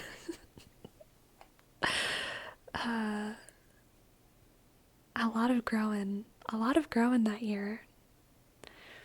You don't remember Bush? No, I do remember Bush. I have some pretty funny memories about Bush. Like, I remember the Obama election, the first Obama election, which was what, 2008? Yeah, 2008. I remember that election being something that I could, like, fully comprehend. Like, I didn't really understand like all of politics, but I could have political issues explained to me in 2008, and I like understood them, because in 2008 I was like, what, 8? I was like 11, so, you know, people could talk to me about like why one presidential candidate was like better than another, and I would be like, oh cool, I understand. When Bush was being elected, it was Bush versus Al Gore, right? Bush versus Al Gore. I remember that as... Oh, wait, no, I'm skipping something. No, it was Bush versus Al Gore. Yeah, in 2000. Yeah, I don't really remember the election, but I remember, I remember talk about the election, and I remember after the election... Let me think.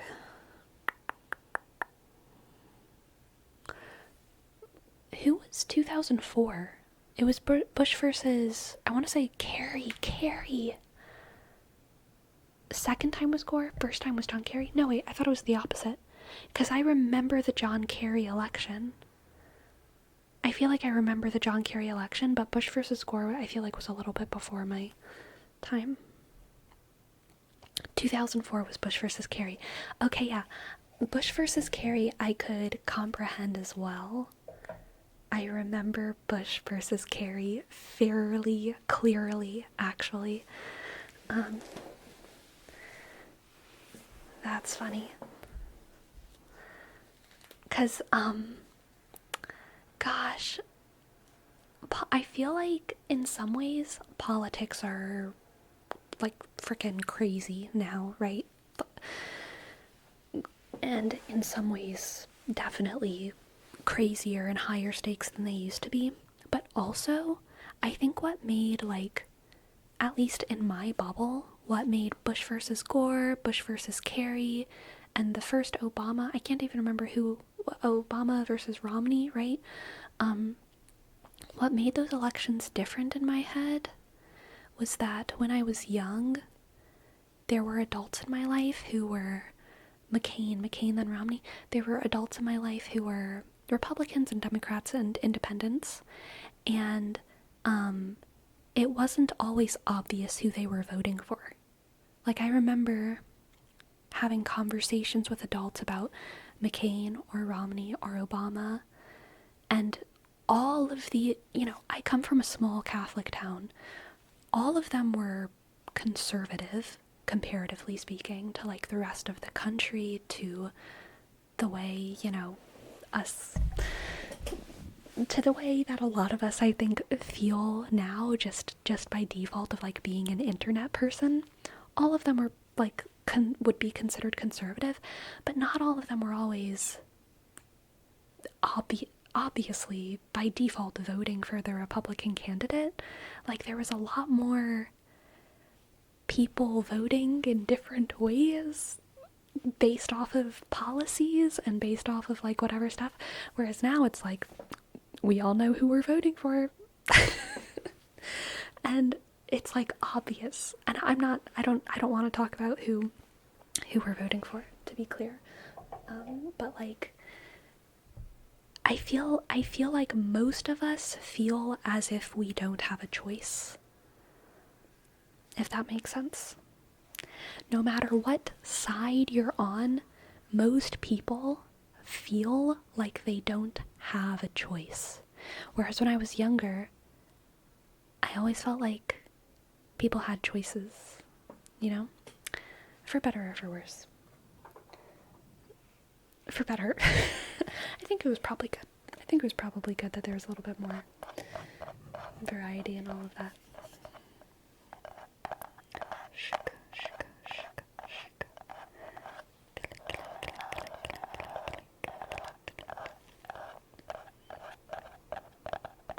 We have the illusion of choice. Yeah. Yeah, it's the bipartisanism. What is the noun? Bipartisanship? I think that's it. Thank you, Akin. Bipartisanship.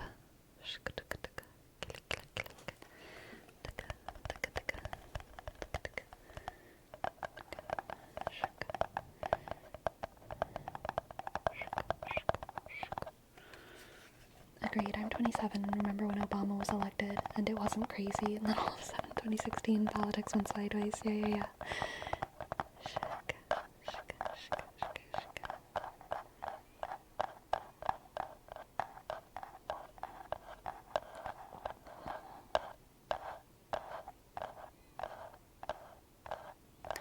So I remember, gosh, this must have been 2002. I think I was in kindergarten. So I don't really know what was happening in the world in 2002 with elections. But I remember it was like bring your parent to school day. Well, do you remember something I don't, Destructicon? I remember it was like bring your parent to school day or something, bring your parent to lunch, but my parents couldn't come. I can't remember why. And my the kid who I sat next to through almost every year of elementary school was next to me because his name started with like the same letter, you know. And his mom, we were kindergartners. And we were sitting at the table and we were all just like eating our kindergarten cafeteria food. And his mom was at the kindergarten table talking about like how we had to go to war. And she was talking about war in the Middle East, okay? And I was cognizant. I was 4 years old and I was thinking in my brain. I was thinking hard. And I talked back to her. I said, I feel like we shouldn't go to war and kill people. And she said, I know it seems like that, but sometimes we just have to as Americans.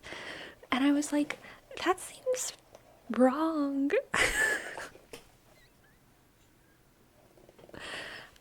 I hadn't really developed my debate skills at that point of my life, but I remember I was really trying to talk back to a full-grown woman about like whether or not we should go to war in the Middle East when I was 5.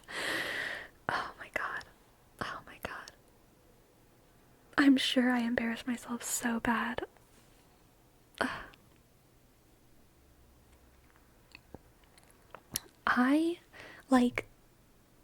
I do have a couple memories in my head that absolutely confirm to me I do not have social anxiety. I think a lot of people, it's like people, I don't know. I am very easy for people to project themselves onto, I think. And so a lot of people think I have social anxiety. And other people in my family have social anxiety. So I think it's something that people were kind of looking for in me a lot growing up. But I have a lot of specific memories where I'm like, there's no way. There's no way I have social anxiety. Because, yeah, I remember, like, that was one of those conversations. There's another time when I was around the same age. I think I would have been 5 or 6. And my dad took me to a party, like an adult party. There were lots of big, tall adults everywhere. And I went outside, and there was like this old guy smoking outside. And I walked right up to him and I said, "You know smoking's bad for you, right?" And he was like, "Yeah, I know." And I was like, "So why don't you stop?" Oh God. And that's honestly, that's pretty much all I remember of like what he said in the interaction. But I remember afterwards, my dad driving us home in the car turned to me and he was like, "Tessa, someone told us about that conversation you had. You can't just ask people why they're smoking and then ask them to stop." It's something you just can't do. And I was like, "Oh my God, I'm so sorry. I didn't know."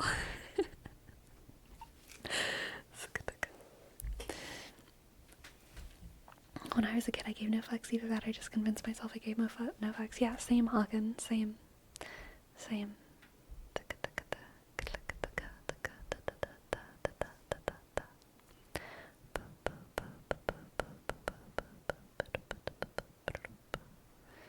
Man, I bothered my father so much about not smoking as a kid. LOL. Interesting CEO. I wonder how common that specifically is for kids.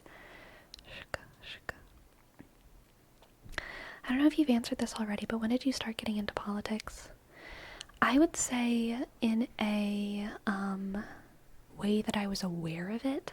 I probably started getting into politics when I was like 17, but growing up in a Catholic school that was, like nominally Catholic, where we were learning about like apologetics from a pretty young age, even though I didn't think about it as politics or consider it politics, like to a degree, I think I have to be aware of the fact that like I've always kind of been into politics, just not by that name.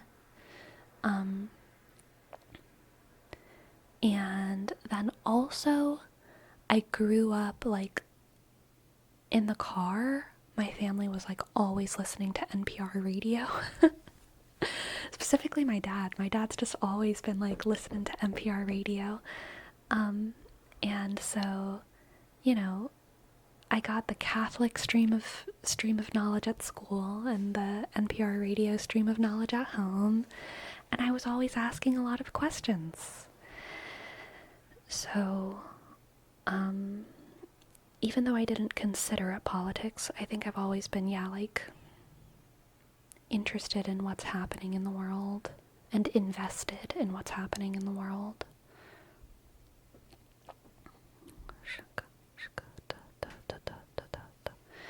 Did you feel anxious from the interaction with your dad telling you that? About the smoking conversation? Yeah, I mean, I felt like I felt like I did something wrong. So, I definitely felt like, oh, okay, I'm not supposed to talk to people like that.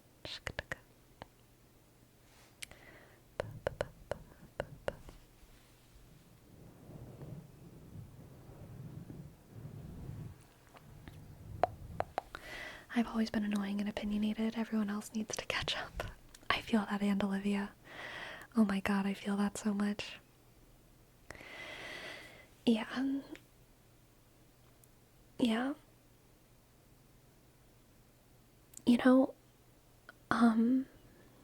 Yeah, I do not have social anxiety, But I think that I've always felt sort of guilty because a lot of people in my family have social anxiety, and a lot of people in my family are very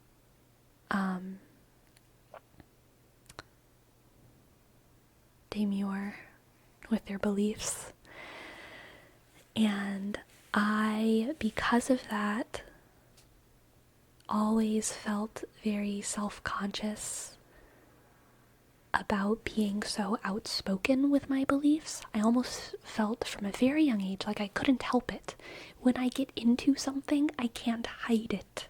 I have to do it. When I get into something, I have to do it. I have to say it, and I can't help it. I get too into it. And nothing can stop me from, like, kind of expressing my into-itness. And so I think being surrounded by people who are much more demure and much more mindful, much more cutesy, I always felt kind of a sense of guilt for, like, getting so into the things I was into, and, like, shame a little bit as well, but not to the point that it would stop me. Like, nothing could stop me from being into the things that I was into. Like, I was way into origami for a season. I was into anime. I was into musical theater. I really loved singing church songs, which was so embarrassing. Like, sure, I grew up Catholic, but, like, I was in my room by myself, like, singing Silent Night. And I remember, like, my parents coming in one day and being like, we can hear you, right? And I was just like, I'm sorry. I'm just so into it.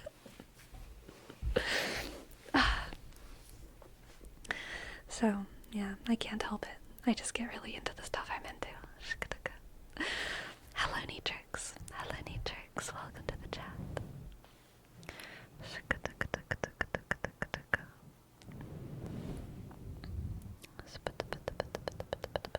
Did you also feel self-conscious about the fact you probably went very deep into subjects where people tend to only explore things superficially? Yeah. Self-conscious about the contrast, yeah. I think that's fair. Yeah.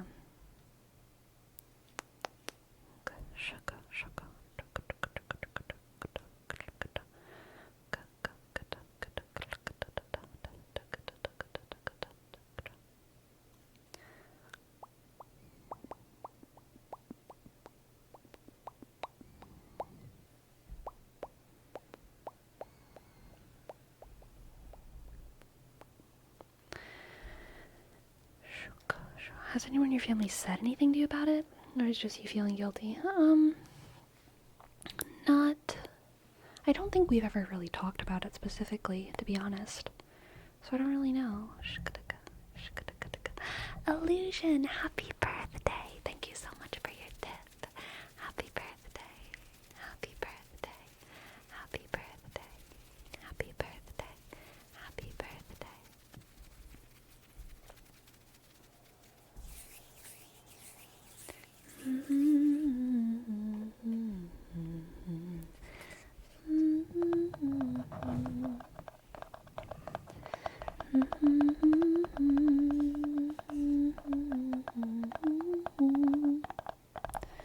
Were you the actually girl? I was, but I stopped. I really did stop pretty young. I think I was a well actually girl from the ages of like 11 to 13, but I did stop. Because, I mean, I specifically remember having an argument with this boy named Cameron one day, and he was doing the well actually thing, and this was an 8th grade English class. And I just realized how completely insufferable it was to talk to him. And I made a decision right then and there. I was like, I'm not going to be that kind of person. I am not going to be that kind of person. And I stopped. I stopped. And I never went back.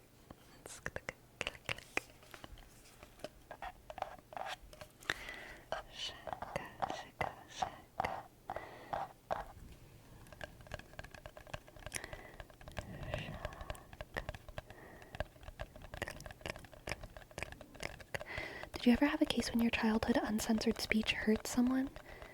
I had a time when I made my uncle upset because I called him a pelon or bald, and he was self-conscious about it. I didn't learn about it until a long time later, but that made me feel bad. I can't remember a time where I made someone, like, upset because I was uncensored, but I do remember in preschool I learned the word whatever, and I thought that it meant yes. I thought that whatever meant yes. I thought that whatever meant an enthusiastic yes. I just didn't know. And so because of that, when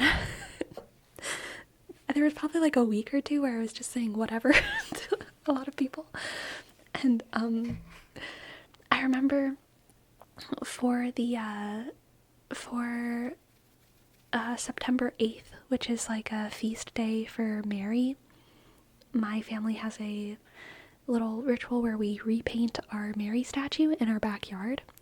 And it was that time of year, and my dad like handed me some paint, and he was like, "Are you gonna do the veil or something like that?"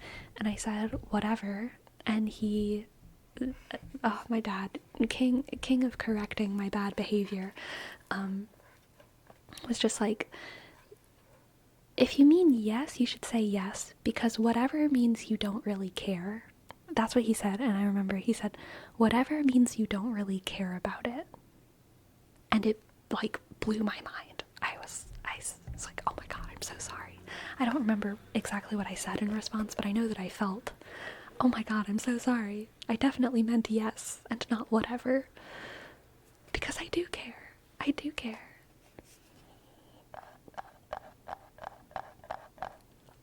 But yeah, that wasn't really like my uncensoredness hurting someone. It was definitely just a misunderstanding of a word that I learned in preschool.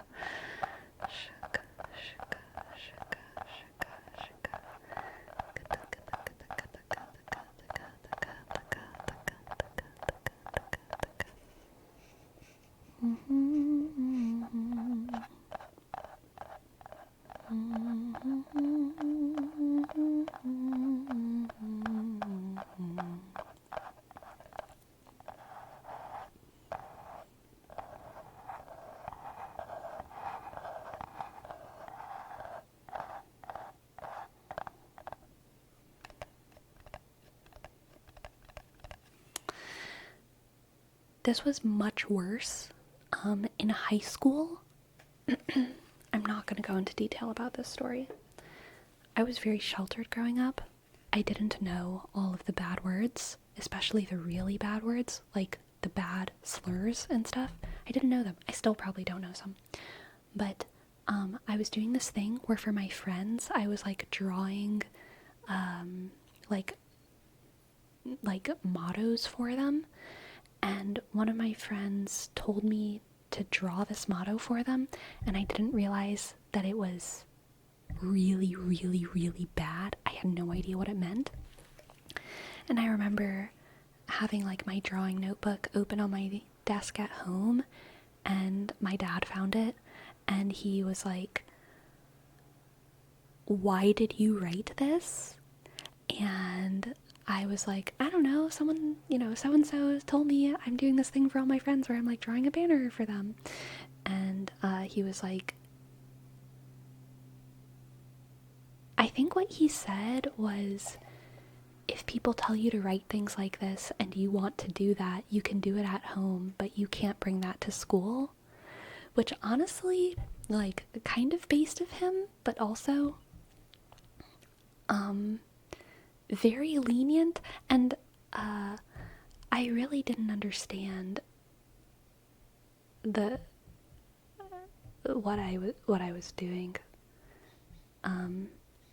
But I'm glad that I understand now.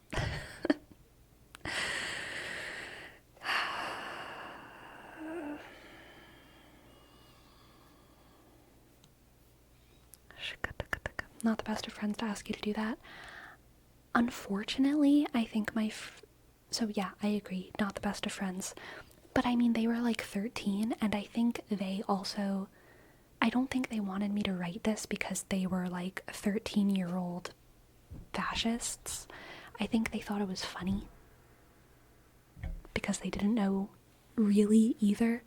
They knew what it meant more than what I did, but they didn't like know that it was violent, hurtful, risky language. They were just like, haha, bad word. Haha. You know? Yeah. Edgy 13-year-olds, right?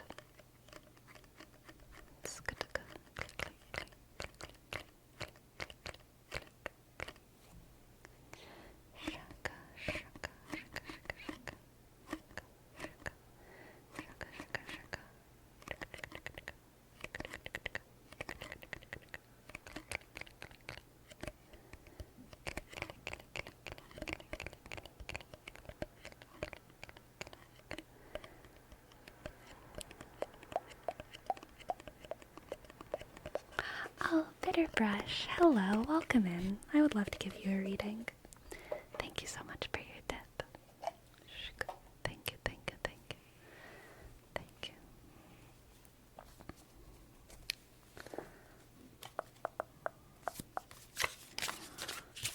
Let's see what the cards have for Bitterbrush.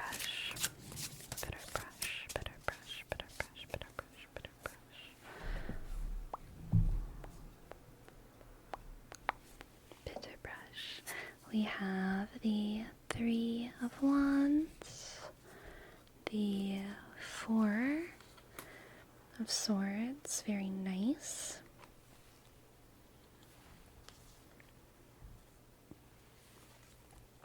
And the World, okay. Oh my gosh. I feel like this is traveling with friends, Bitterbrush. Traveling with people who you feel like you can really recuperate with. So this could be friends or family, but people who you feel like you can recharge with, whatever that means. Traveling with people who you can relax with, and recharging, alright? This Four of Swords is always like a rest and a reprieve. This Three of Wands is gentle and happy camaraderie, you know? 3 peas in a pod kind of energy. And the World, of course, is expansion and travel. I just got back from a vacation with friends. So nice. Good. Yes, perfect. Yeah, I think this reading is about getting the energy that you need to have a good in-between moment before you begin your next busy chapter. Your next busy, exciting chapter. Clickety-clack. I mean, based off of this reading, it seems like it would have been a very pleasant and lovely and peaceful vacation. So I hope that it was. And I hope that you have fun getting back into it. It's very fair. I'm trying to get into my real career. Heck yeah, I believe in you. Thank you for letting me read for you. I'm glad that it resonated, and I hope you enjoyed. Got to go fish and hang with my dog. Oh, that's so cute. She met her first fish. Oh my gosh, that's so cute. That's so cute.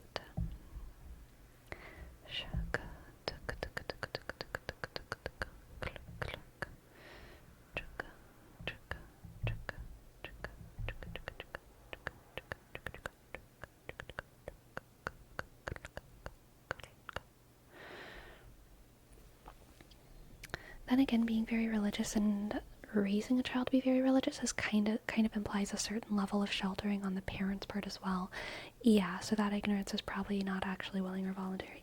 Yeah, I really think like my dad did the best thing in that situation. I think he could have explained to me better what it meant that I was writing, because I still didn't understand. Like, I literally didn't know the word or what it was talking about. I literally didn't know. And I think that he thought I did, because my dad is usually someone who just like explains stuff, you know? And he always has been. So I think part of why he didn't have as strong of a response as he could have was because I think he could tell that I was completely neutral on the words, and I think he also, I don't know, maybe he wanted to like check with my mom or something before he like figured out what to do with what it was, if that makes sense. But yeah, I mean, he didn't have a strong reaction to it. I think it's because it was such a rare. It was so out of the blue. It was so out of the blue that like I don't really blame him for just kind of having this weird knee-jerk reaction of like, just don't bring that to school. While he thought about it.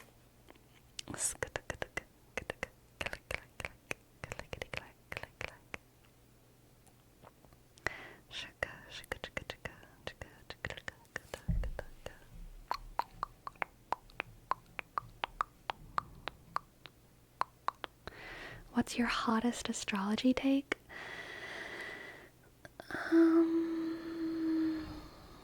What is my hottest astrology take?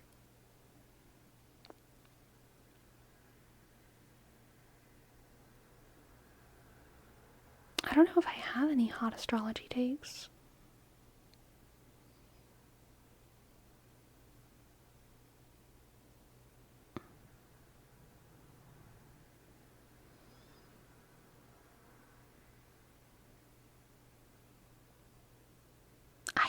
I literally don't think I have any hot astrology takes. I think I have interesting astrology takes, but like they're not like controversial. So I don't know. I don't know.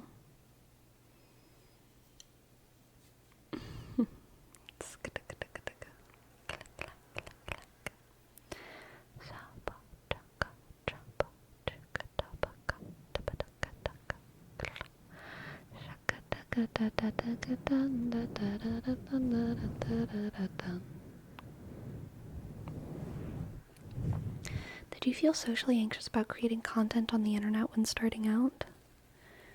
When starting out initially, no. When coming back, yes. Starting out initially, I wasn't nervous at all because I knew I wasn't talking to anyone, you know what I mean? Like I was starting from zero, so it was like, I'm just throwing this out into the void. I didn't like, I don't know, I had no reason to be scared. But after having like kind of built a platform and then left and then coming back, that was definitely scary. That was way, way, way scarier because it was like, what if people don't like me anymore? There's a lot of people there. You know, there's a couple people who are like going to be notified whenever I come back, and I am different, and they are gonna be different, and that is scary. But what about this? But what about like coworkers finding your videos? No, I'm chill with that. I think that's hilarious.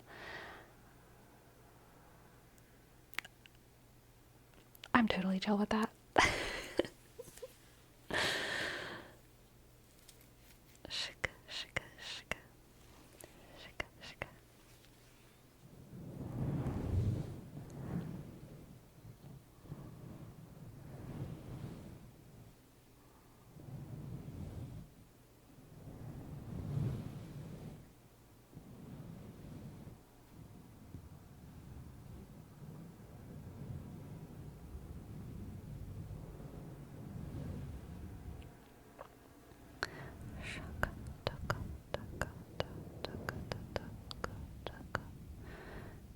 It's a good thing we still love you and your style of abstract weirdness. 2019 changed when sleeping came back. Was it 2019? I guess so, yeah. Crazy.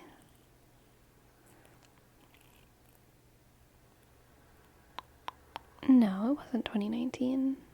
It was a different time. It was like 20 something. It was like 2021 or 2 or something. 2022 maybe. Outsource. Thank you so much for your tip. Just finished a 110-hour work week. Oh my god.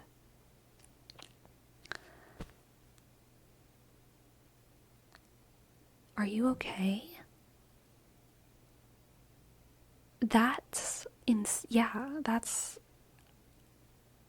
is wild. I really hope you're okay. Please drink water. Put your feet up. I mean your feet. I don't know. Whatever. Do whatever you want to do with whatever number of feet you have, okay?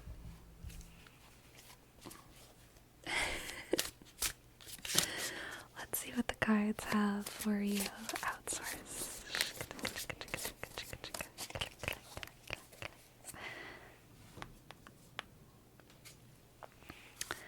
We have the Page of Wands. Click. The Page of Swords. My bad. The Star. And the King of Cups. King of Cups is just eager today. Page of Swords, the Star, and the King of Cups. Beeping car in the distance.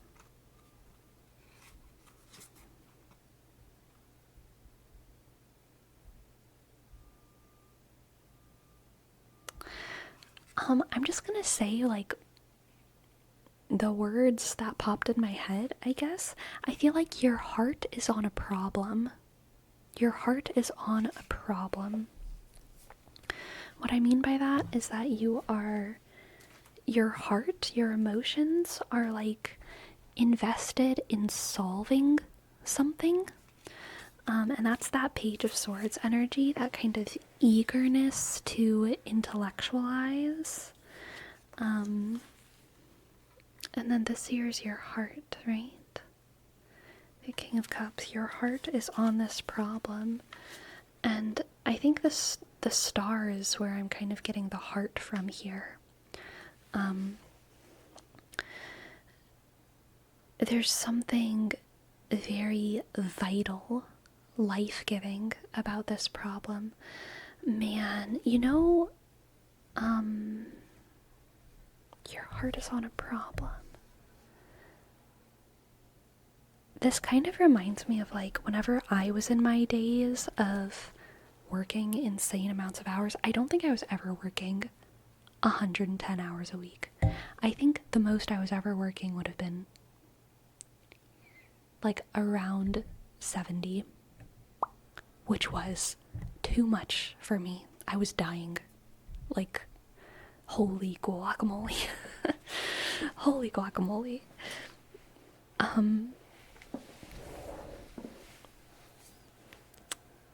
But whenever I was working a lot, I would do,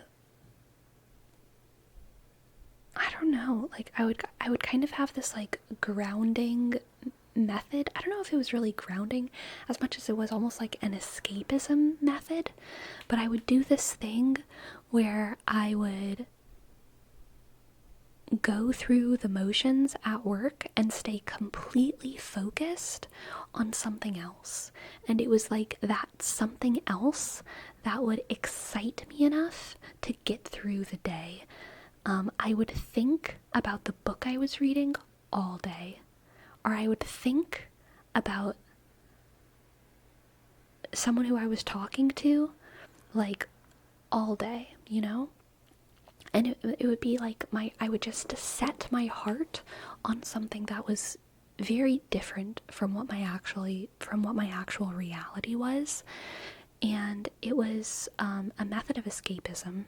It was a method of escapism, but it was effective, highly effective. It kept me smiling at work, and I was doing my job great. It kept me smiling, kept me excited, kept me going through the motions. And I think I'm getting a feeling that, like, that's what you're doing. It's like this star is like a battery within you. This star, this heart, you have this battery that can be charged off of so much more than your actual surrounding circumstances. You have this well of heart energy within you, and it's based in your imagination, your mind, your ability to feed yourself off of more than your reality.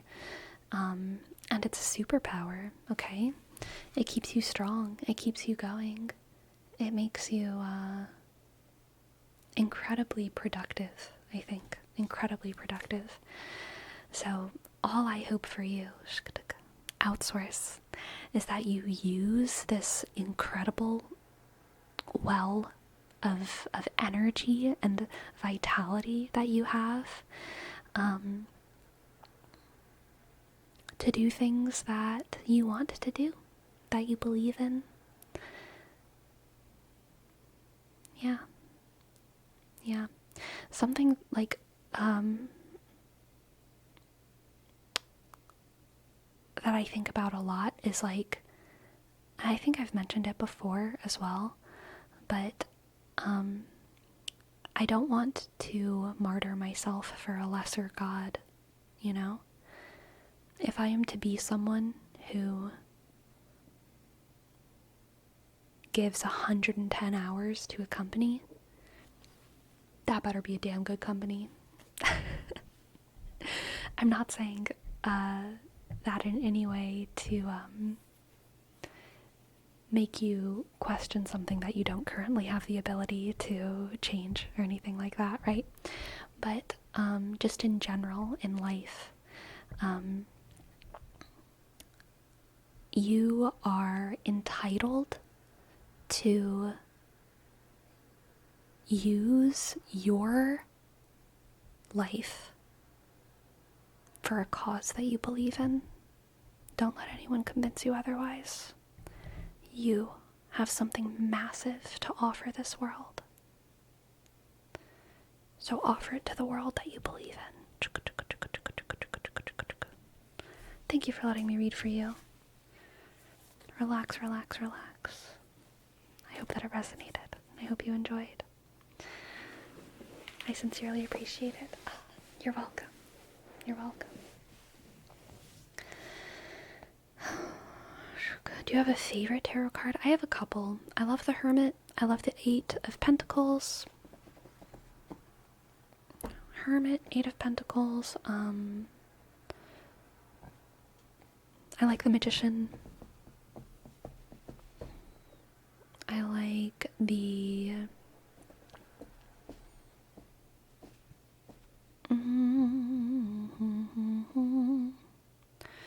I feel like there's more that I like, surely. Two of Wands. I like the Two of Wands.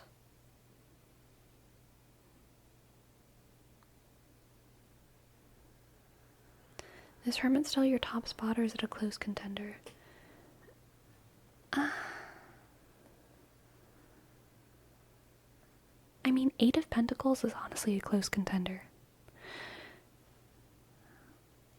I just relate very heavily to both of those cards, I think.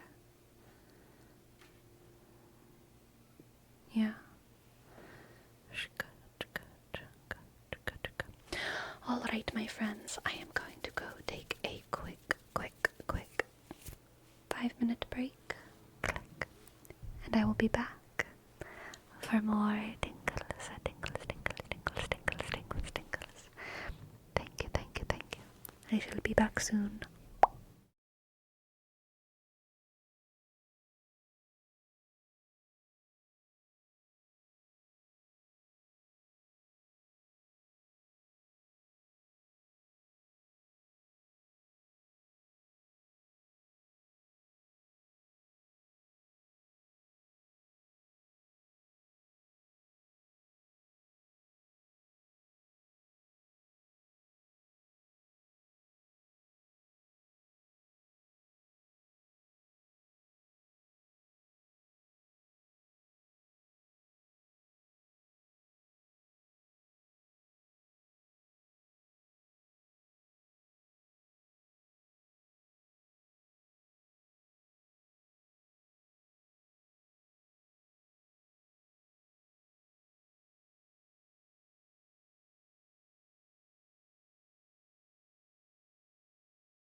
am back. And Gisley, thank you so much for your sub. Thank you, Gisley. G-I dot S-L-I dot 5. Thank you, Gisley. Thank you. So, my friends, this seems as good a time as any to deliver some bad news for you and not for me, which is that I am going on vacation. Yes, Destructicon. I'm going on vacation, and I'm very, very, very excited. And I'm really, really excited. But I will be back. I promise. I am coming back next Wednesday. I'm not gonna stream next Wednesday. I don't know when I'm gonna stream. Probably either Thursday or Friday. I'm honestly not sure yet though. I'm gonna be crazy jet lagged. I'm not gonna talk exactly about where I'm going, but I am going over the big puddle. So I don't know how I'm gonna feel when I get back. I don't know what my brain's gonna be doing. And I don't want to like schedule my return stream yet. But it's gonna be it's gonna be my biggest trip in my life, and it's just for fun. I'm so excited. I've never done it before. I've never gone over the big puddle. And I'm super, super excited. And I'm sure I'm gonna want to talk about it when I get back. There will be plenty to talk about. Have fun and get us all souvenirs. We'll see what I can do, okay? Vacation starts after this stream? Yes. Vacation starts upon the ending of this stream, so I will be gone for over a week. It's a long time. It's a long time to be away from home. I'm gonna be real. It's been a long time since I've been away from home for that long. So, I hope I can handle it. I hope my little brain can handle it. Video schedule still the same? Yes. God willing. Someone taking care of Crazy? Someone is, yes.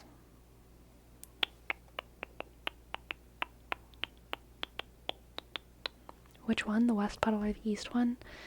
I'm going over the east puddle. The eastern puddle. Does anyone actually fly over the western puddle? Do we fly over that one? Unless we're going from like Hawaii? I don't know. That feels weird to me. We do actually fly over for Japan. I don't know why in my head I always just assumed you went east anyway. Like I thought you like went over all of Europe and all of Asia to get to Japan. That's pretty stupid now that I think about it. But that is what I thought. It's a good thing I'm not in charge. The way maps are drawn? Yeah, I guess.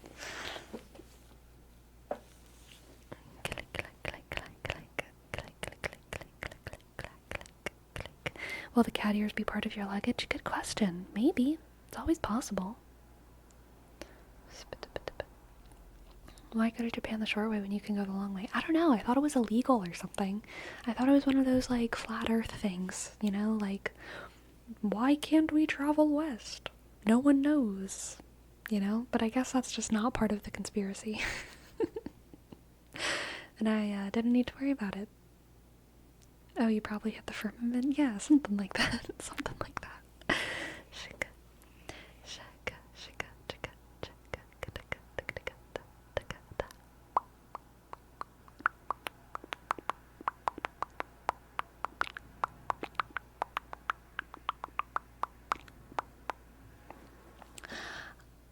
I have a little MacBook, and I'm not sure if I can do it, but I think I can play Frostpunk on the plane if I play my cards right. Which I want to do. I want to like start a new game and like play all of Frostpunk, like on the way there and on the way back. Because I have a lot of hours in that plane. I feel like I could do it. At this rate, might as well play Frostpunk 2. No, I want to play Frostpunk 1 before I play Frostpunk 2. Shaka, shaka, shaka, shaka, shaka, shaka. Is that a Mac Air? No, it's not a Mac Air. It's a Mac. It's a big boy Mac laptop. It's like a Mac, like a Mac Heavy, not a Mac Air. I don't remember what it's called. Shaka, shaka, shaka, shaka, shaka, shaka, shaka.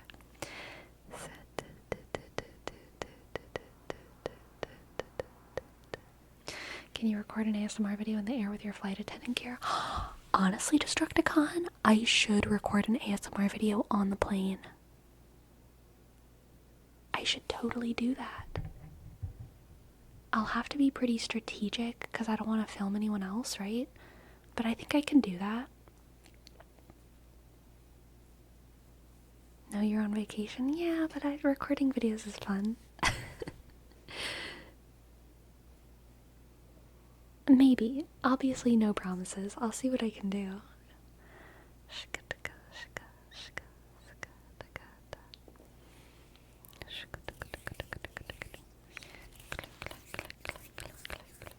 Genuine airplane sounds.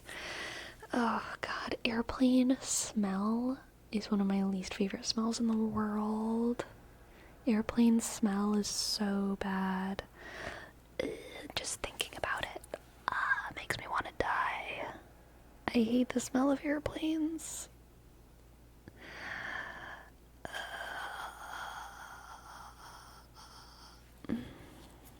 Recycled air, yeah.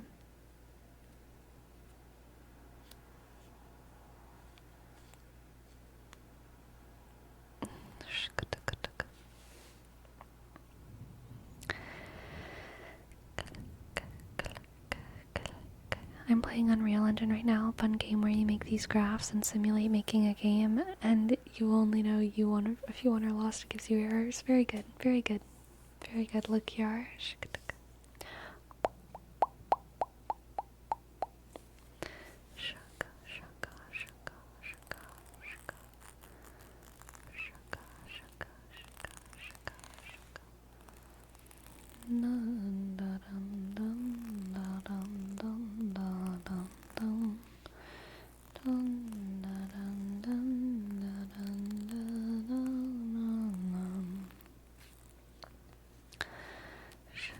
Have y'all seen the TikTok trend of raw dogging flights where dude bros just sit and stare at the back of the seat without moving for the entire flight? Dude, something ridiculous about it. Something ridiculous about it.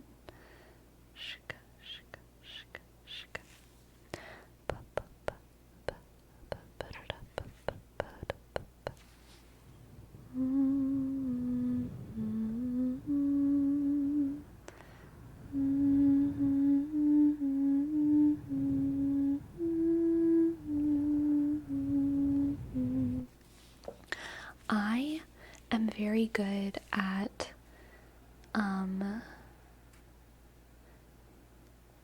falling asleep, specifically when I am uncomfortable, which I think is counterintuitive for some people, but it's like you're either one way or another. So I'm sure there's a lot of people who are with me on this, but there's some people who are like, I'm not comfortable, therefore I can't sleep. And then there's some people who are like, I'm not comfortable, better yeet myself out of reality, and that's how I am. So I've never had a problem falling asleep on airplanes or buses or upside down or on the floor or whatever.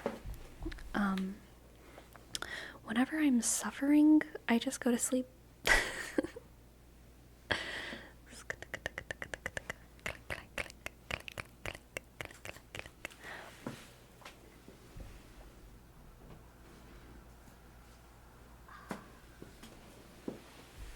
My cat was crunching on something. how's the weather in Oregon? Definitely getting colder. I'm loving it. If I'm tired enough, I can sleep anywhere, but if I'm really uncomfortable, I'll wake up multiple times. Yeah. The only thing that makes, at this point in my life, the only thing that makes my sleep bad is if there's like a physical issue. Like if I'm sick, I don't sleep well. Or if I'm either like too hungry or if I ate too close to bed, then I don't sleep well. But outside of that, like, I sleep really well.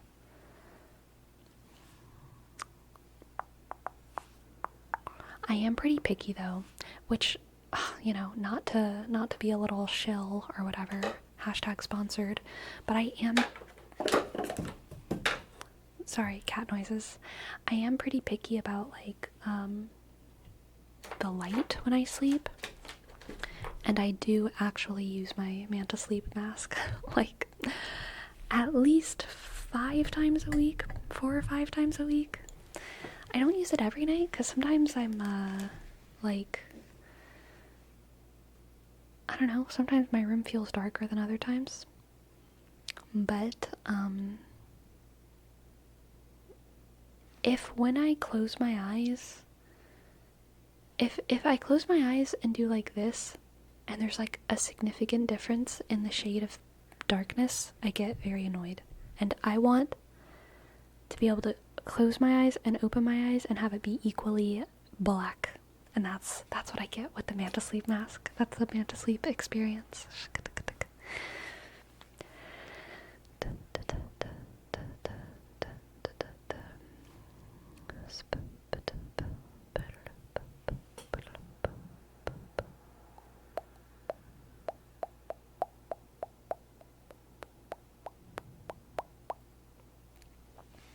You should play Pagan Autogeny.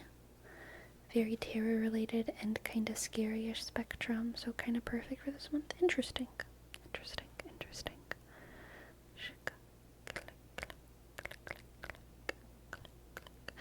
Speaking of pineal glands producing melatonin and also brain light magic, so these are my daily glasses.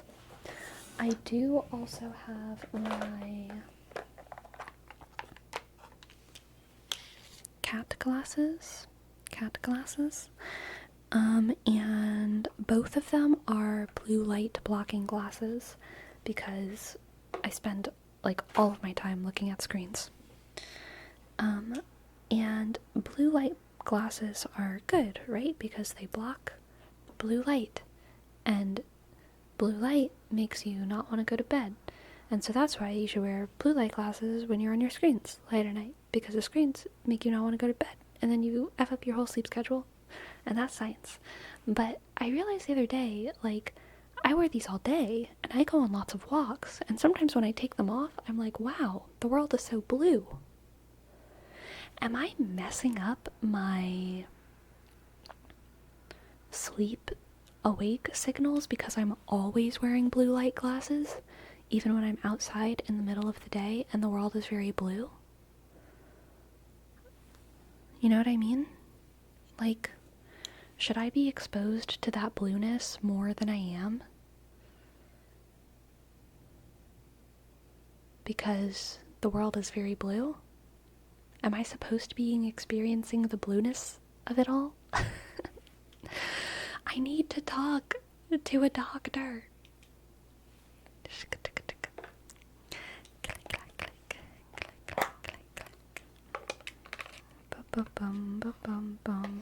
Dude,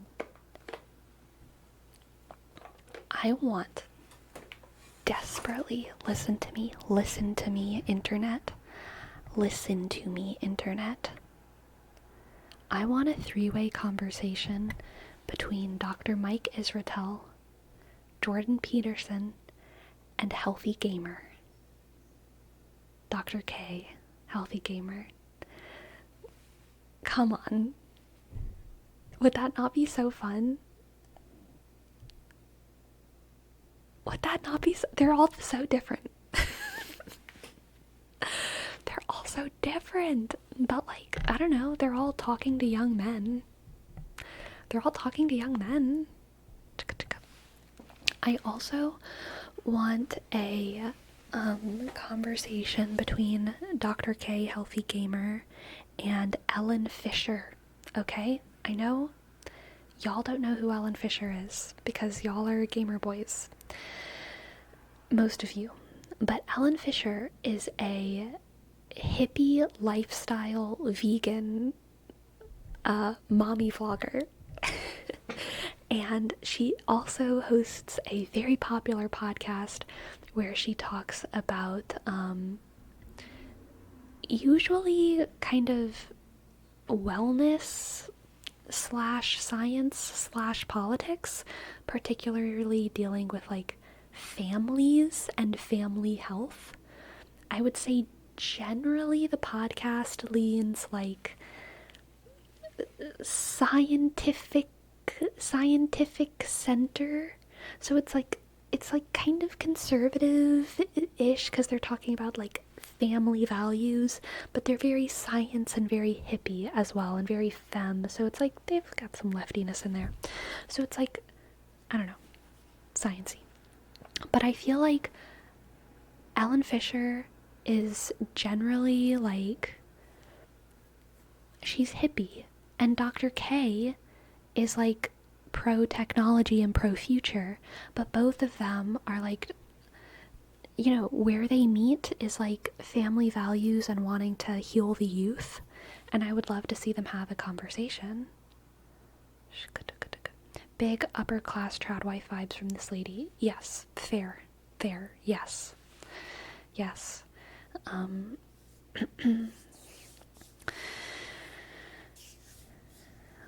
I wouldn't say trad wife though. Definitely not trad wife.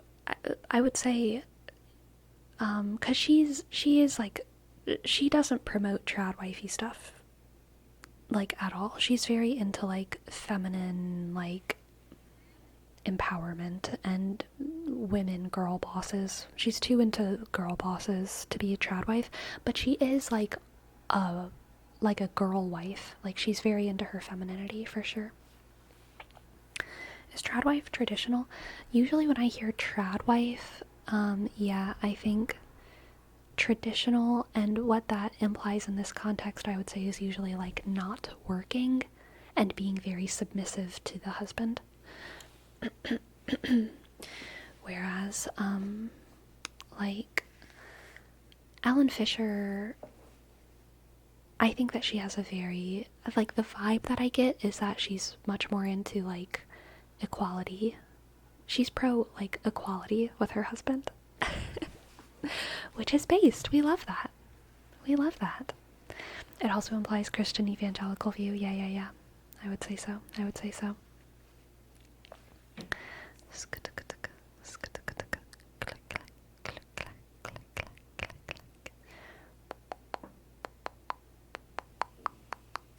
Oh, I love this Destructicon. Dr. K, other Dr. K, Dr. Israel, Dr. Mike, Mike the Vegan, blunt rotation. I would love it. Dude, I just want to take all of my favorite YouTubers and like shove them all in like a room together and just see what happens. Don't we all? Isn't that the dream for all of us?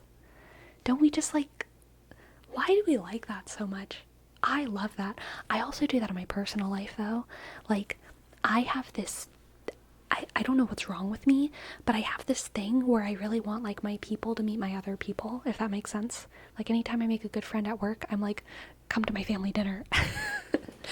Or like, I don't know, like I get really excited whenever my compartments of my life start crossing paths. Like, oh my god, it makes me so excited. But I love that with my content as well.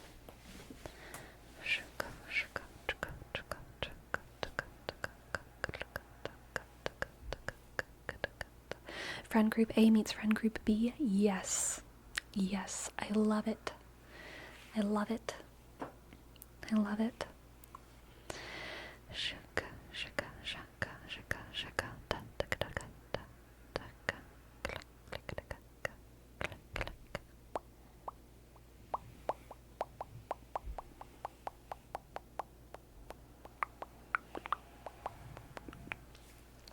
this is another one of my personal fantasies, okay?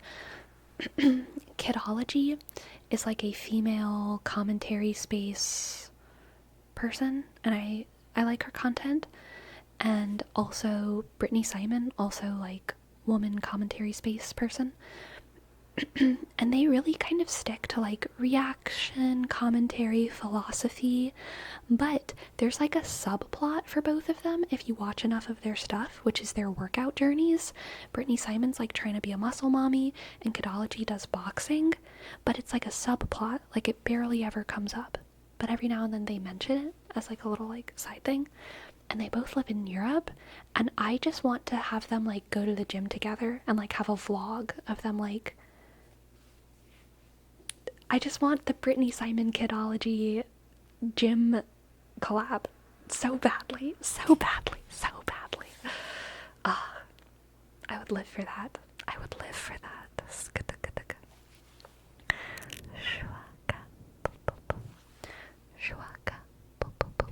Another one, I'm in fitness brain right now, so I apologize. All my ideas are fitness with their personality smash. Yeah, they've done collabs before to talk about stuff. I think they've like interviewed each other before, and they like one another. They're not close friends from what I understand. I don't think they want to be, because I think they're both like kind of introverted and just have like limited space for close friends, right? Which is fair. But they do like each other from what I understand. So yeah, I think their personalities would mesh great. But another one that's in my head is it's Noah Samsen, right? Yeah, Noah Samsen, leftist video essayist, has a side channel where he talks about kind of his own self-improvement journey, and some of it is fitness, some of it is other random stuff. But he has done a lot of videos about like his kind of gym journey. But then he also does, on his main channel, like leftist video essays, commentary, politics. I want to see Noah Samsen and Mike Israetel do a collab where they talk about politics and fitness. Because Mike Israetel is clearly a very political person who tries not to get political too often, but he fails all the time. And Noah Samsen, very political as well. And I just want them to them to have a conversation, because I think they disagree about a lot, but they're both so nice. They're both so kind-hearted. I don't think either of them are debate bros. I just want to like see them have fun together, but also talk. I want to see it get juicy.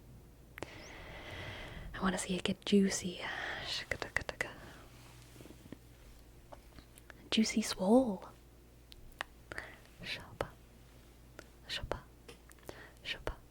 And honestly, the main reason I want to see Jordan Peterson and Mike Israetel have a collaboration is because Jordan Peterson's got to start lifting, okay? We all know it. It's for his health. It's for his well-being.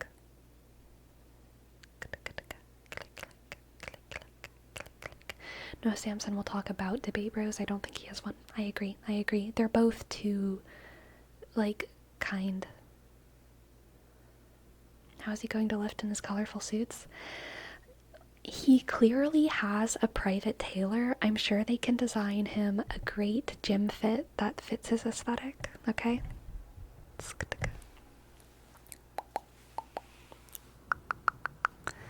Shapa.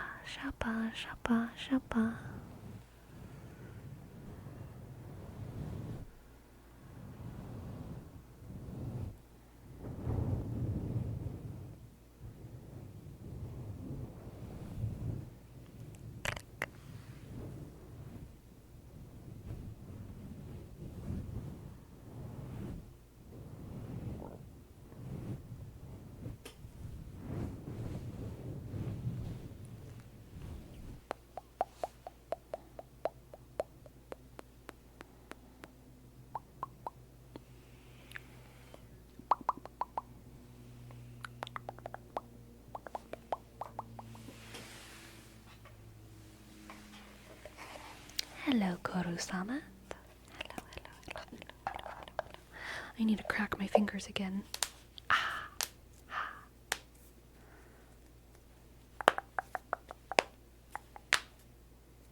That was a lot. There's a lot of cracks right there. Still a couple more.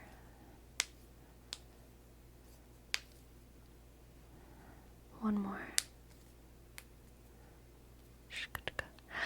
Erica-Lena, welcome in. Welcome, Raiders. Welcome, Raiders. Hello, Raiders. Hello, Raiders. Welcome in. So glad to have you. So glad to have you. Hello. My name is Sleepy, and I make ASMR on Twitch and on YouTube. Very nice to meet you. Hello, how are you? Nice. Hi from France. Ah, hello. Hello, France. Bonjour.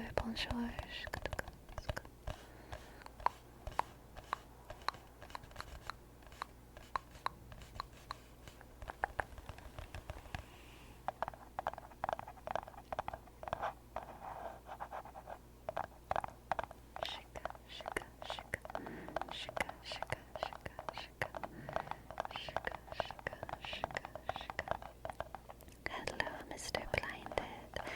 Hello, Shante Cell and Niliel Nesta. Hello. Where are you from? We are from the US here. Currently in Oregon. The Pacific Northwest. Land of tall trees and Bigfoot. Good night, Ogden. Good night. And hello, love to sleep. Welcome in. Thank you so much for your sub. Thank you. Click. L-O-shk. V-E-shk. Do-shk. S-L-E-shk. E-shk. P. Thank you. Real big duck fans you are, eh? You know it. Let's go, Oregon Ducks. Land of baguettes and macarons. Excellent.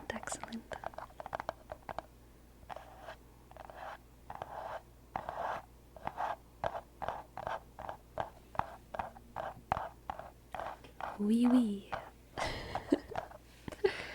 Wee.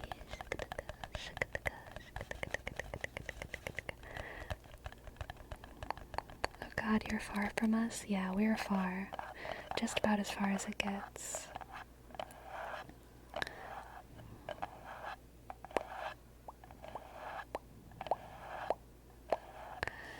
How does it feel to have started with a relatively small community and fan base and now grown to 200k subs with over 300 viewers on your streams? How's the journey been, and have there been any significant changes that you feel have impacted you? Oh gosh.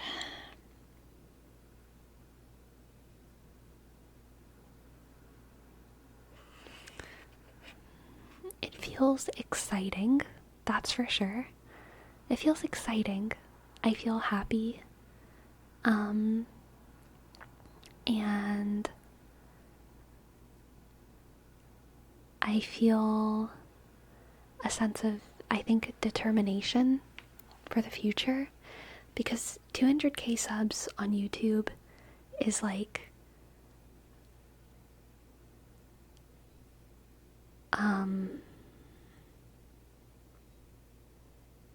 it's so much more than I could have ever expected. So much more than I could have ever expected. But it's also like just enough that I feel a sense of I have a lot of work to do, if that makes sense.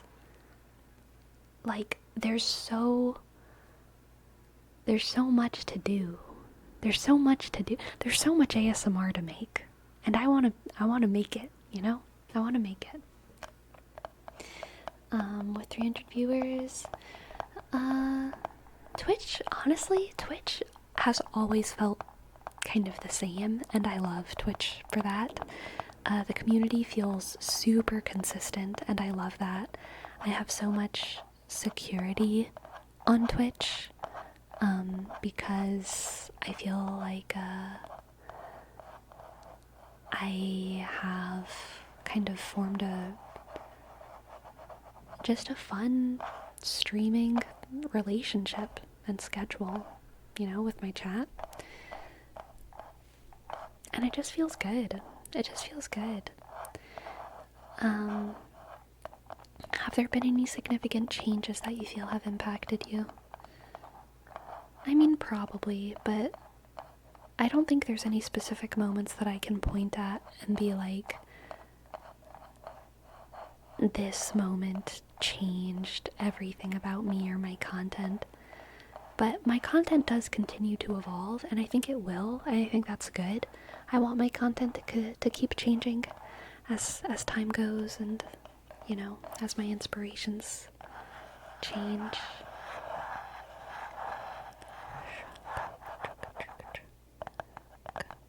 Good night, Ericolina. Thank you so much for your raid. Sleep well, sleep well, sleep well. Bon voyage. I don't know how to say good night. Just bon voyage.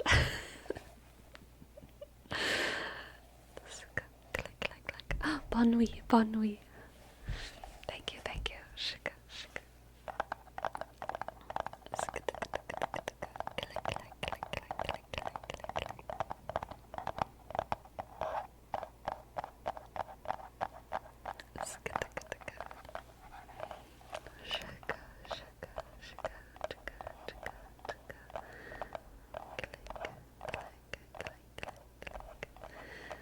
Bon voyage is okay because I'm going to travel while dreaming. Good, good. Sleep well, sleep well. Sleepy, did I miss anything? Jerome. Welcome back. You've missed a lot. You've missed a lot. And I'm going to be real. I didn't exactly assign anyone to take notes for you while you were gone. So, good luck. Good luck. Good luck. Good luck. Good luck. Good luck. Oh, yeah. Who's watched The Platform 2 on Netflix? The Platform has a sequel. The sequel everyone wanted. The Platform 2. Has anyone watched it?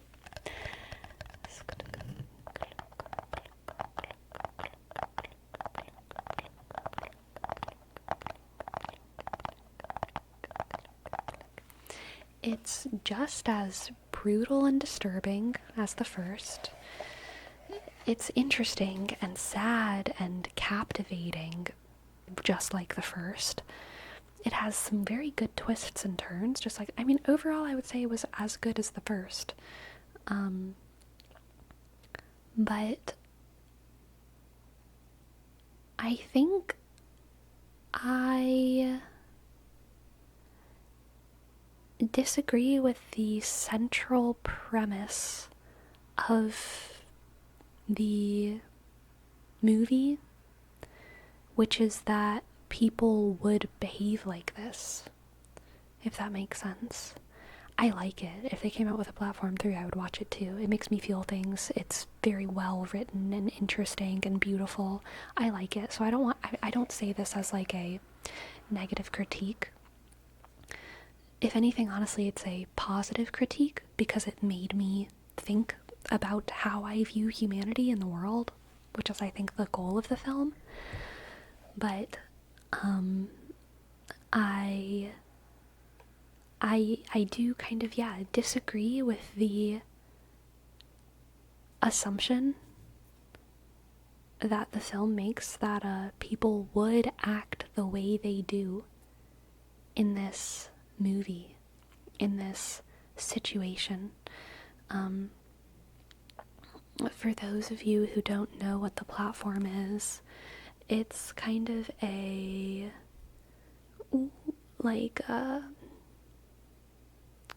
a little bit of a avant-garde Spanish movie where people who are usually criminals, or they can also opt into it, are put into a structure where there's 333 levels that are kind of like rooms, right? And in every level you have a roommate. And in the middle of the room there's a big hole. And the hole goes all the way down from level 1 to level 333. And what travels down that hole is a table, basically. And on that table is one meal for every person. And it travels down very slowly. And always, by the time it reaches the bottom, there is no food. And always violence breaks out. And people are stabbing each other and eating each other. People are throwing people down the hole. The table is coming down and there's just like a body strapped onto it that's been like brutalized. Like, people just go freaking crazy in this situation and end up committing all kinds of horrible brutalities, right? And the movie makes it feel very plausible. It's like, oh yes, in a system that is that has an inequality baked into it, because of time, there will always be this ripple effect of violence and unfairness and brutality.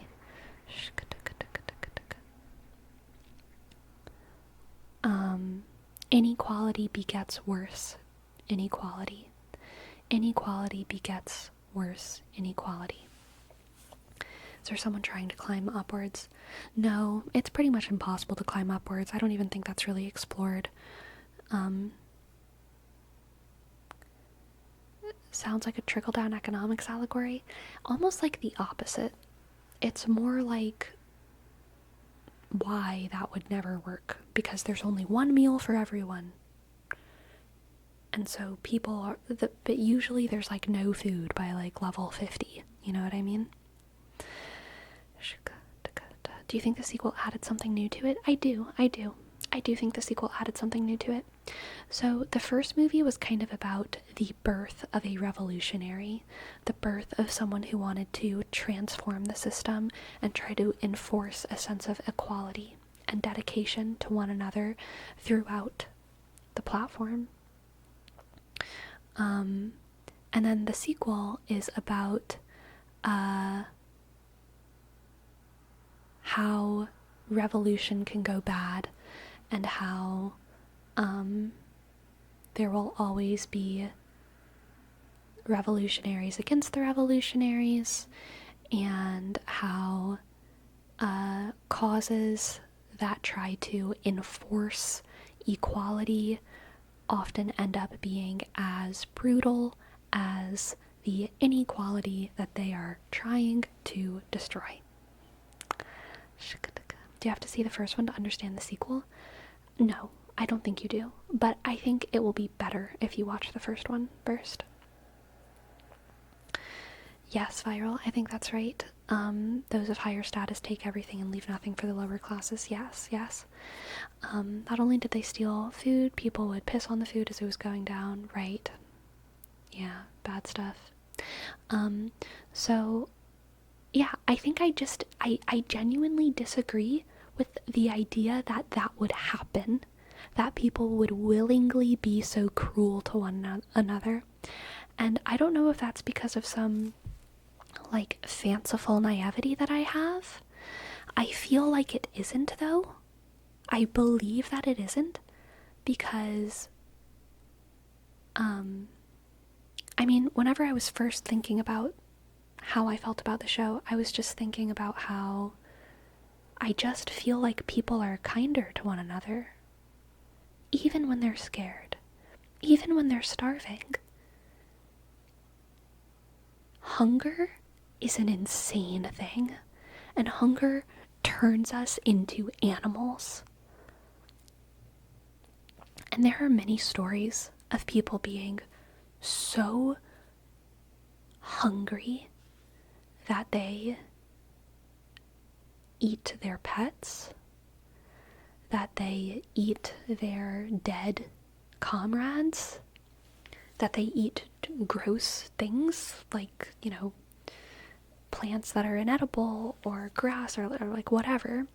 These stories happen, but I have never heard a story in my life of people being in a starvation situation where they ate one of their living fellows. Maybe these stories exist and just aren't told. Like, I'm sure it's happened before in history, but when I think about, the Irish potato famine, or the Holodomor, or even things like the story of, like, Anne Frank, are just when people are kind of holed up in these situations, or the siege of Leningrad. When I hear stories about starvation, people die for one another constantly. And I live in a building of strangers. In my whole apartment complex, I only know one dude's name, and he's probably forgotten my name. He's old. And like, I still have this kind of intrinsic faith that, like, if for whatever reason we were all locked in here, there might be petty theft that went on, but I don't think, well, so I know with certainty that if my neighbor was starving and I was starving too, I would probably still share my food with them. I mean, I would definitely still share my food with them. And I think they would still share their food with me. Like, I just believe that. I just believe that. And on a small scale, I mean, I think it's even more likely.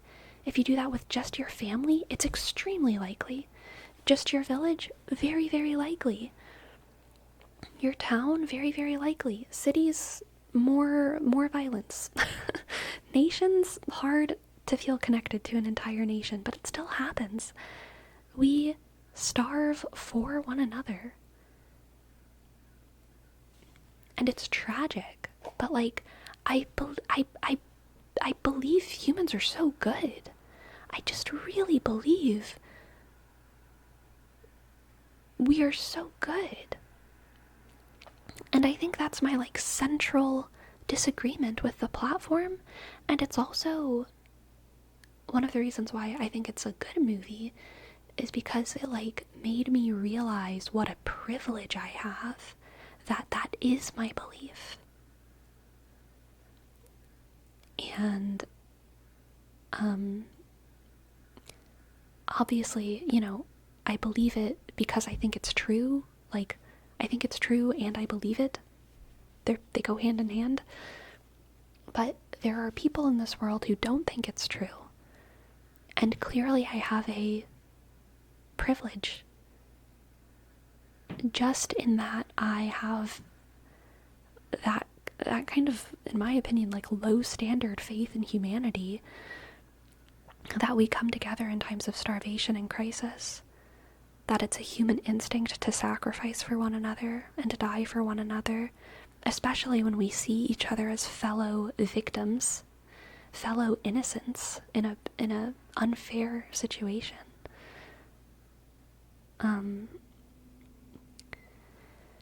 And yeah, that's why I think the platform just, it wouldn't happen. It wouldn't happen that way. There's not a high enough, like, density of brutal, violent people for that to happen. There will always be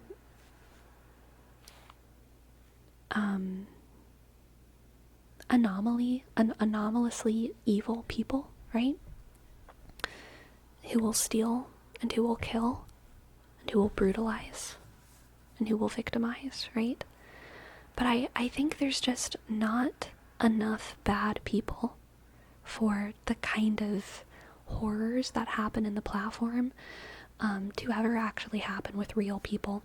And I think part of the premise of the film is, like, this is what would happen if people were in this situation. And I just disagree with that. I disagree.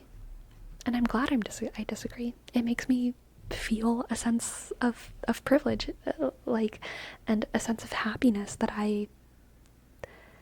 I'm glad I live in my world and not a world where it seems like the density of evil people is higher, which is the world of the platform.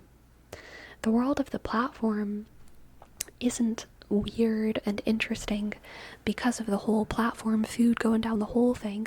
The thing that makes the world of the platform unrealistic is like the density of evil people.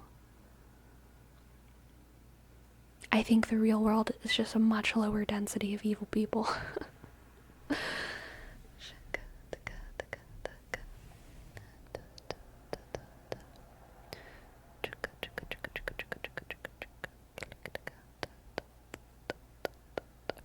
I don't remember. Do the people on the upper floor know about the people in the bottom floors? Yes. I can easily see them overestimating how much they're eating and leaving for the next person. Yeah, they know. It has happened. There's a famous one about the plane crash in the mountains and the survivors having to eat each other.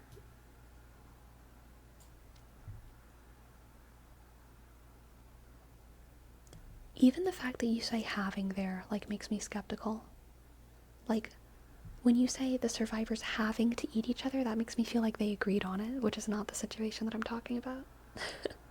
That's like, desperate times call for desperate measures. I will let you eat my toe if you let me eat your finger.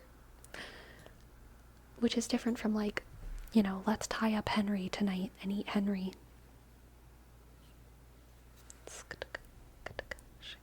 But I'm sure it has happened before. I just think it's like way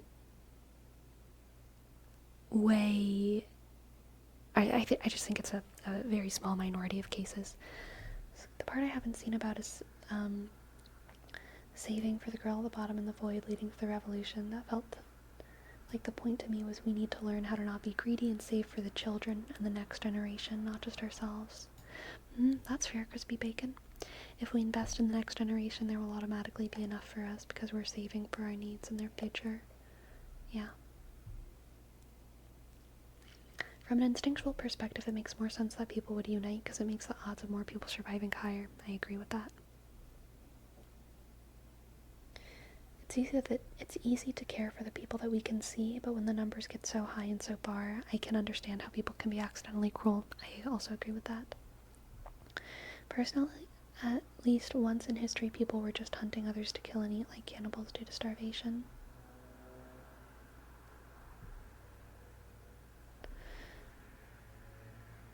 Even that was, like, I guess kind of tribalistic though, right? Like, our people stay together, and in order to protect us from starvation, we have to kill other tribes.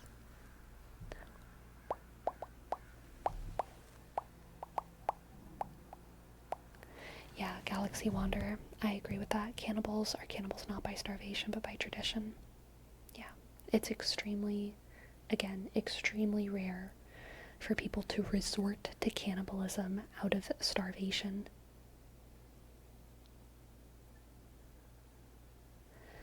And when it does happen, again, it's usually like, oh no, we're starving and they died and now I'm going to eat them. Or, oh no, we're starving. What are we gonna do? I guess we'll slowly eat each other / eat ourselves. I think it's like there's so many more stories of people dying for one another and sacrificing for one another and figuring shit out with one another in starvation situations than stories of people killing other people to eat them during times of starvation. Was there a mention of how long they're in the platform? Forever, basically. Unknown, forever. And I think that is part of the premise, long enough to break them, yeah. Time under tension.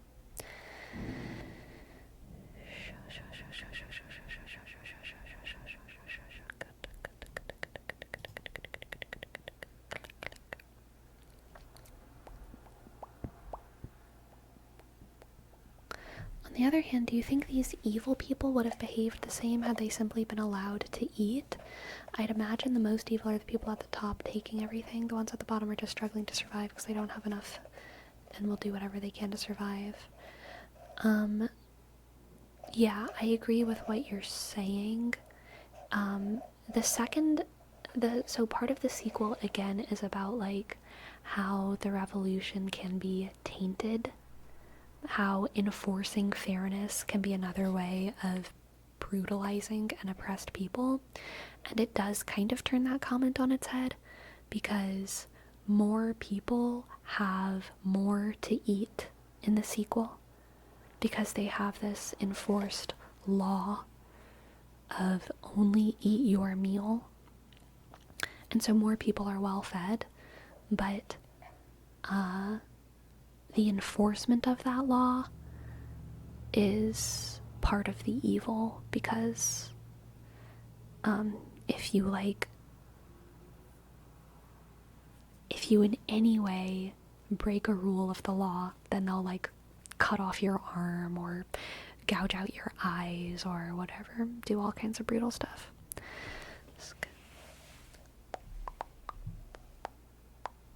Seems like they became evil more because of their situation. Yes. And I don't think, like, what I said, I still agree with what I said. Let me think about how to say that in words, though. It seems like in the platform, more people became evil because of their situation. I believe with a population of people from our universe, if we put them in the situation of the platform, not as many people would become evil, even though they're in the same situation.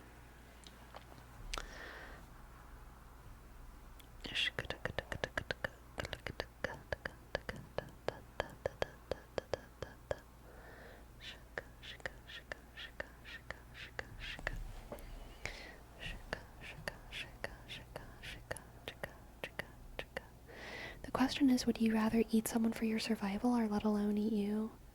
Or let everybody eat you just because you wouldn't eat human? I don't know. I can't theorize about myself. I'm just thriving too much. It's too hard for me to imagine.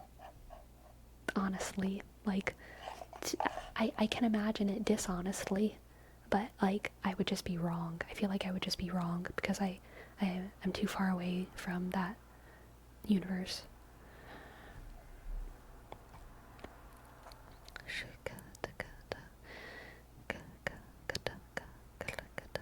Wait, is this a movie where every so often they change floors? Yeah, they change floors once a month. The world is already effed to have that kind of jail at all. Yeah, I agree, CEO. I agree. I think if you slowly introduced people to the already evil platform, they would be more likely to behave that way, just because of the mentality that's just how things are. Kind of like how prisoners just accept violence and racism as part of their system. You know, I think that is fairism XX, and I think the best example of what you're talking about, the best current example in my head, is that absolutely embarrassing Jubilee episode where it was like Charlie Kirk against 20 woke college students or something, or like 20 college students. I can't remember if woke was in the title. Did y'all see that? It was so embarrassing how they had to, like, run to, like, debate him and, like, fight each other to, like, get to the seat. Oh my god, so embarrassing. So embarrassing. But in the following episodes that had the same format, people weren't as, like, embarrassing about it. They were just kind of walking up. And clearly, I think it was just because people had a different conception of what was expected of them, what kind of standard of behavior was expected of them, and they acted the way that they thought they were expected to act. So yes, I think Zem X, you are correct about that. If you are opting in to a situation that you believe, or where you believe that the standard type of behavior is cruel and violent, then you're much more likely to, let the evil take over.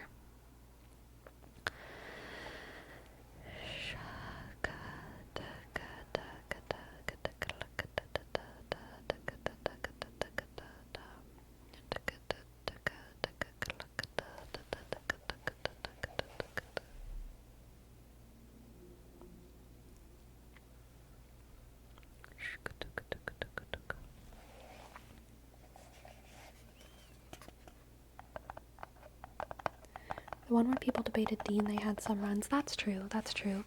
The most peaceful one was the one, I to my memory, I think I've only seen 3. I don't know how many episodes there are of this, but the one that was peaceful came out like yesterday or the day before, and the title is hilarious. It's like 1 cop versus 20 criminals. What a hilarious title. Very funny. But that one was very calm. It was very calm.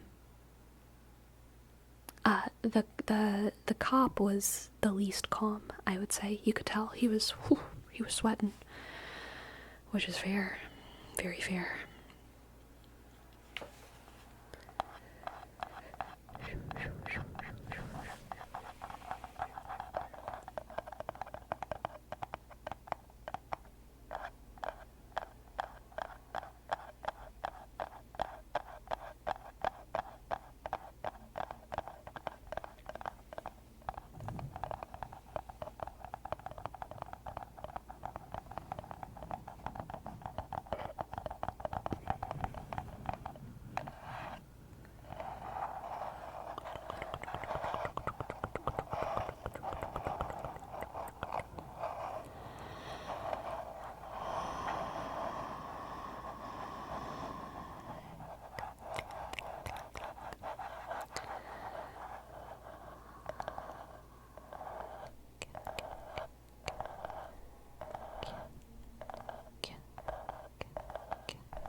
I feel like, humans commit the most violence and brutalities when they actively engage in dehumanization of large groups of people. This happens in war, obviously. It happens in times of slavery and other sorts of oppression. But almost any time that people are stuck together in a personal way, stuck on an island, stuck in an elevator, stuck in an attic, stuck together. Anytime that people have to learn about who the other person is, whether they start off as family or start off as enemies, they're just way less likely to be violent and brutal. And that happens in prisons too. Like, prisons are violent places. Obviously, prison violence is a major problem, but like,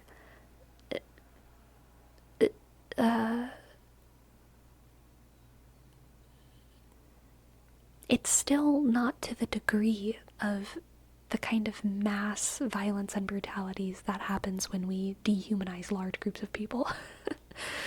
It's just not. It's just not. And, I don't know. I probably shouldn't speak too much about prison violence, so maybe I'll stop. I feel like maybe I don't know enough about it. But yeah, I mean,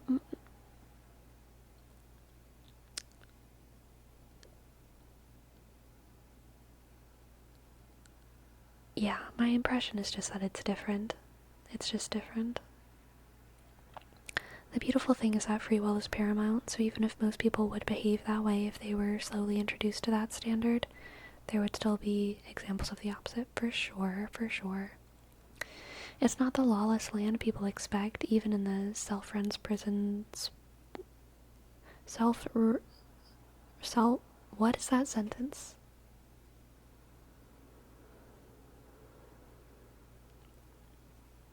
I don't understand.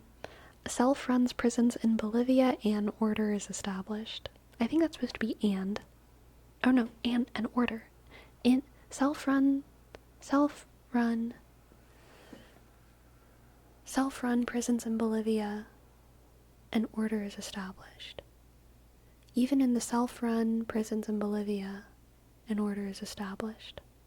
Okay, that does make sense. I understand. Okay. It's not the lawless land that people expect. Even in the self-run prisons in Bolivia, an order is established. But in war, it's so much worse. Yes. Yes. Yeah, I mean, the mindset is just different. The mindset is just different. Talk about prison violence. Do you like action movies, Sleepy? May I recommend you movies from my country, The Raid and The Raid 2? I don't like action movies too often. Every now and then I watch one and I don't hate it, but I'm sorry, I love to sleep. I'm never going to be like, oh, I want to watch an action movie. Let me put on one. If I ever watch action movies, it's because someone else puts it on. And I'm there. And maybe it won't be bad. Have you seen the movie The Divide? That kind of happens there. It's about a group of people that are trapped in a bunker after a nuclear explosion, and everything begins smoothly with all planned out, but as time goes by, they start to dehumanize and do horrible things for each other. I have not seen that movie.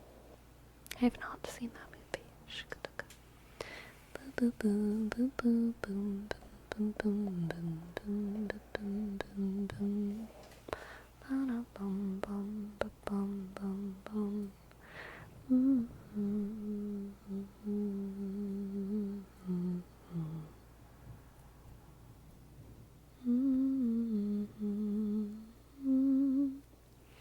Hi, Sleepy. I just got back from seeing Macbeth at the Oregon Shakespeare Festival. Oh my gosh, yes. Tomorrow and tomorrow and tomorrow creeps in this pretty pace from day to day. Wow. I'm so excited for you, Kafka. I bet that was great. Click, click, click. You going squash picking anytime soon? Oh my goodness. I'm not going squash picking, but I'm definitely going squash shopping at yonder grocery. Yummy, yummy, yummy.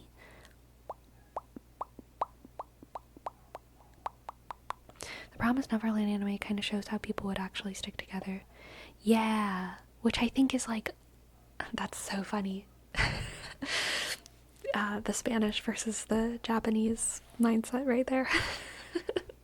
Spanish assumptions about the state of man versus Japanese assumptions about the state of man. Yeah, I have not watched The Promised Neverland, but it's been on my list. I want to.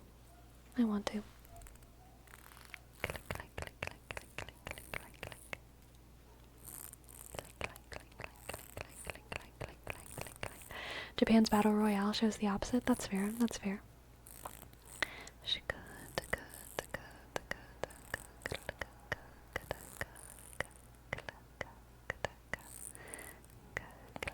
I think it's something that's generally accepted though, right? That like a lot of Asian countries have a more collectivist like culture mindset about the world, whereas a lot of the West is a little bit more individualistic. So that's kind of all I meant. Which one do you think is more likely to be a reality?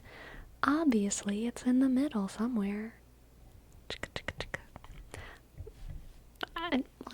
I don't know. Like, everyone's different. Nature versus nurture.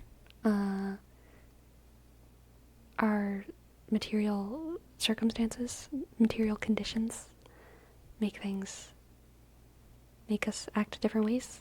What's expected of us makes us act different ways. Like, when your parents teach you that something just is the way it is, that's gonna be the way that you think it is. But then different situations will make us act in different ways. I don't think any of them is more true than the other. I just think it's, I think what you are called to do is what you will do. And I'm not trying to, like, purposefully be annoyingly milquetoast or whatever. That's actually how I feel. I think what you are, like, called to do is what you will do. If you feel a duty to defend and protect your people, then you will defend and protect your people. If you feel a duty to fight for yourself at the cost of your people, you're going to do that. And it's like feels-based for yourself. As you have been taught, as you have been influenced.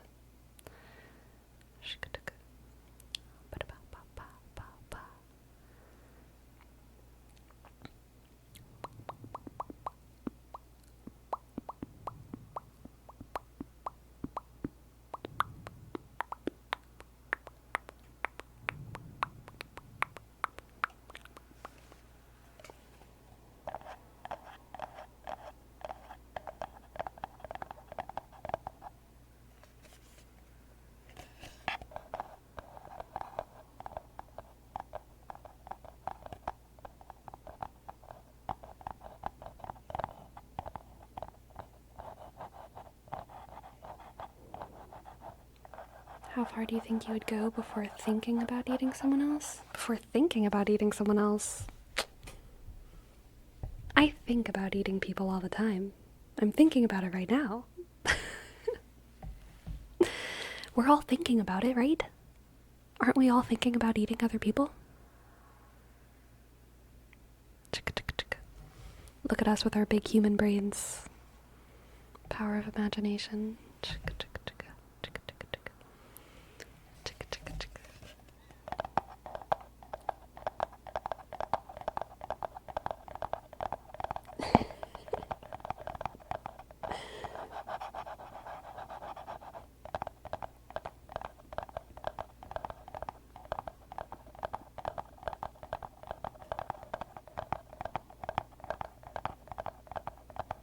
It's really not if we think about eating people, and more who do we think about eating?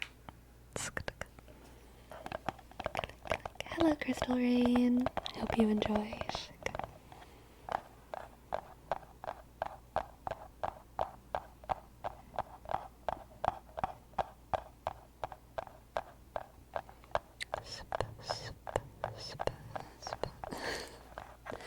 Two kinds of people.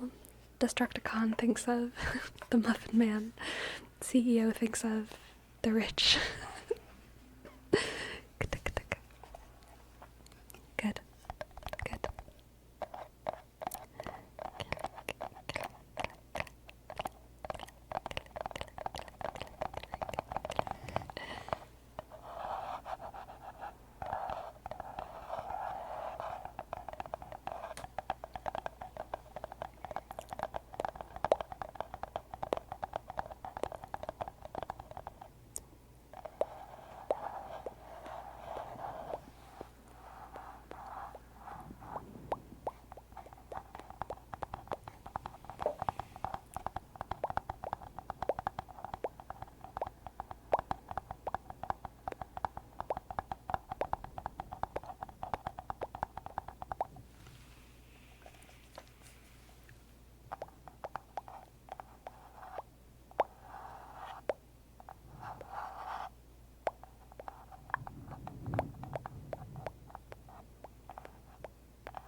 do, do, do.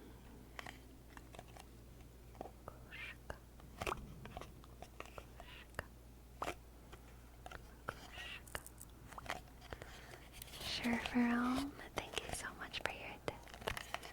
What can I read for you? What can I read for you? What can I read for you? What can I read for you?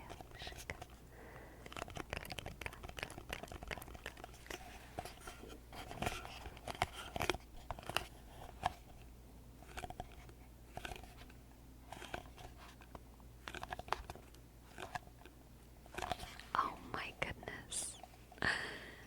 Yes, Destructicon. Thank you, thank you, thank you. Destructicon can go first, okay. The story of Pimpon in the Discord, you got it. Click, click, click, click, click, click. I'll try my best. Pimpon es un muñeco muy guapo y del cartón. Se lava las manitas con agua y con jabón. Pimpon es un muñeco muy guapo y del cartón. Se lava las manitas con agua y con jabón. Se desenreda el pelo con peine de marfil y aunque se des esterones no llora ni hace así. Se desenreda el pelo con peine de marfil y aunque se de esterones no llora ni hace así. Pimpon, dame la mano con un fuerte apretón, que quiero ser tu amigo. Pimpon, pimpon, pimpon. Pimpon, dame la mano con un fuerte apretón, que quiero ser tu amigo. Pimpon, pimpon, pimpon. Pimpon toma su sopa y no ensucia el delantal, pues come con cuidado como un buen colegial. Pimpon toma su sopa y no ensucia el delantal, pues come con cuidado como un buen colegial. Apenas las estrellas comienzan a brillar, Pimpon se va a la cama y se acuesta a descansar. Apenas las estrellas comienzan a brillar, Pimpon se va a la cama y se acuesta a descansar. Pimpon, dame la mano con un fuerte apretón, que quiero ser tu amigo. Pimpon, pimpon, pimpon. Pimpon, dame la mano con un fuerte apretón, que quiero ser tu amigo. Pimpon, pimpon, pimpon. Shaka. That was so cute. That was so cute. That was so cute. That was so cute. That was so cute. Shaka, shaka. Now, Jerome, what can I read for you? You understand something about Pimpon? Something about the stars being shiny. That's all I got, though. And they're my friend. Also, amigo Pimpon.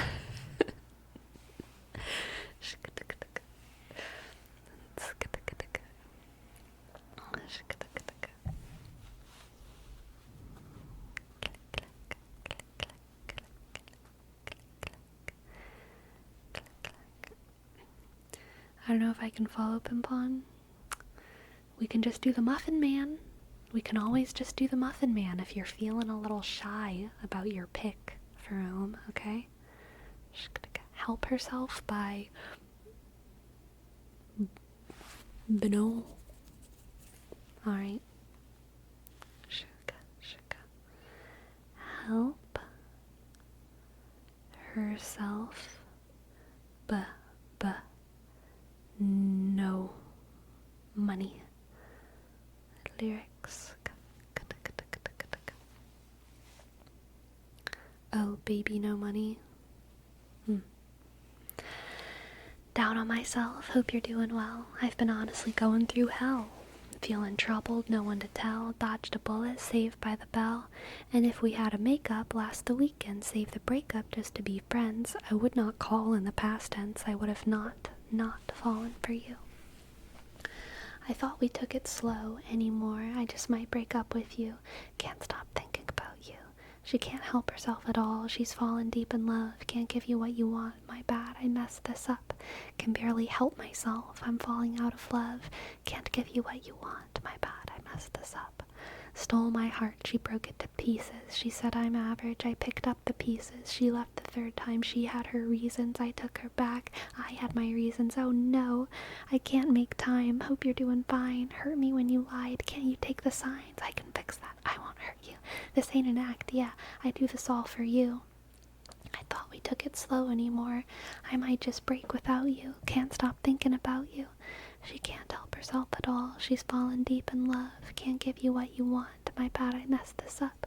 Can barely help myself. I'm falling out of love. Can't give you what you want. My bad, I messed this up. She can't help herself at all. No, no, no, no, no, no. She's fallen deep in love. Can't give you what you want. My bad, I messed this up. Can barely help myself. No, no, no, no, no, no. I'm falling out of love. Can't give you what you want. My bad, I messed this up. My bad, I messed this up. My bad, I messed this up. Shaka, shaka, shaka, shaka, shaka, shaka, shaka, shaka. Thank you, Jerome. That was beautiful. Do you know the Muffin Man, the Muffin Man, the Muffin Man? Do you know the Muffin Man who lives on Drury Lane? I don't remember how the Drury Lane line goes with the tune. Do you know the Muffin Man, the Muffin Man, the Muffin Man? Do you know the Muffin Man who lives on Drury Lane? Is that how it is? Do you know the Muffin Man, the Muffin Man, the Muffin Man? Do you know the Muffin Man who lives on Drury Lane?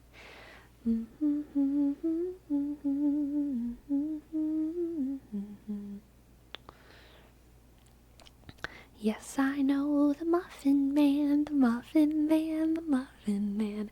Yes, I know the Muffin Man who lives on Drury Lane.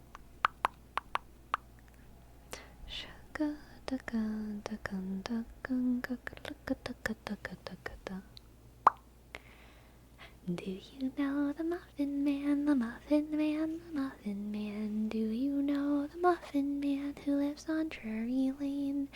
Yes, I know the Muffin Man, the Muffin Man, the Muffin Man.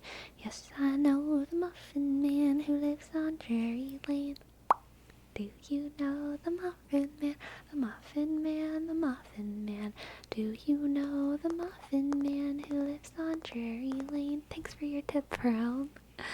Yes, I know the Muffin Man, the Muffin Man, the Muffin Man. Yes, I know the Muffin Man who lives on Drury Lane. That's the southern version. Do you know the Muffin Man, the Muffin Man, the Muffin Man? Do you know the Muffin Man who lives on Drury Lane? Yes, I know the Muffin Man, the Muffin Man, the Muffin Man. Yes, I know the Muffin Man who lives on Drury Lane.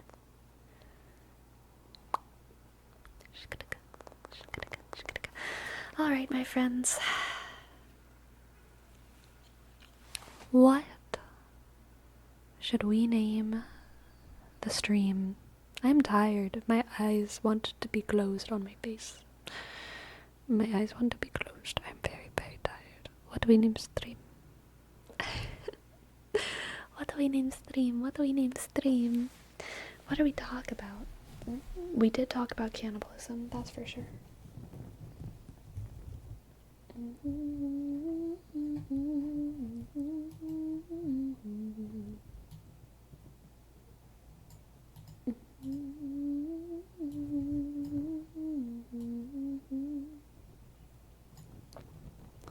I don't even remember exactly what we talked about. Oh, we talked about collabs. as well.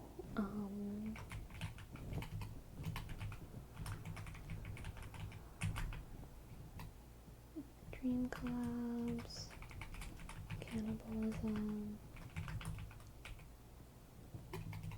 whatever. Honestly, I don't mind that.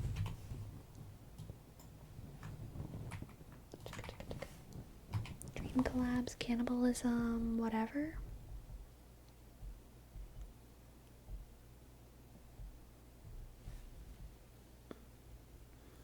Whatever.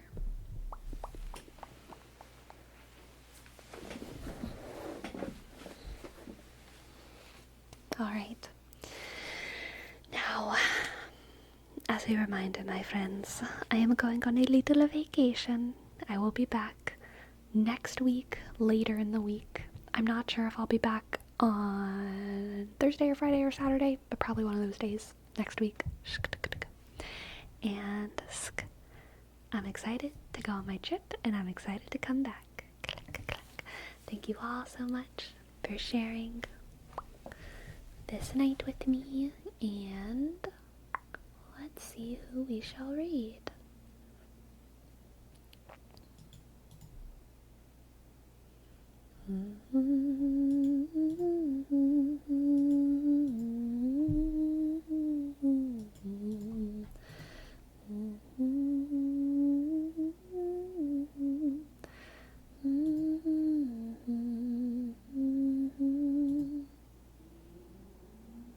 Let's read Soulless Soul ASMR.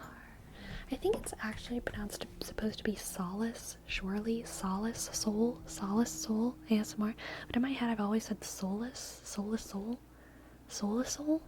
But it's obviously Solace. So I should probably start saying that. Solace Soul ASMR. She's lovely. She's wonderful. And y'all are gonna have a great time drifting off to sleep. Okay, so sleep well, sleep well, sleep well. Good night, good night, good night, good night, good night. Sleep well, sleep well, sleep well, good night. Good night, farewell, sugar.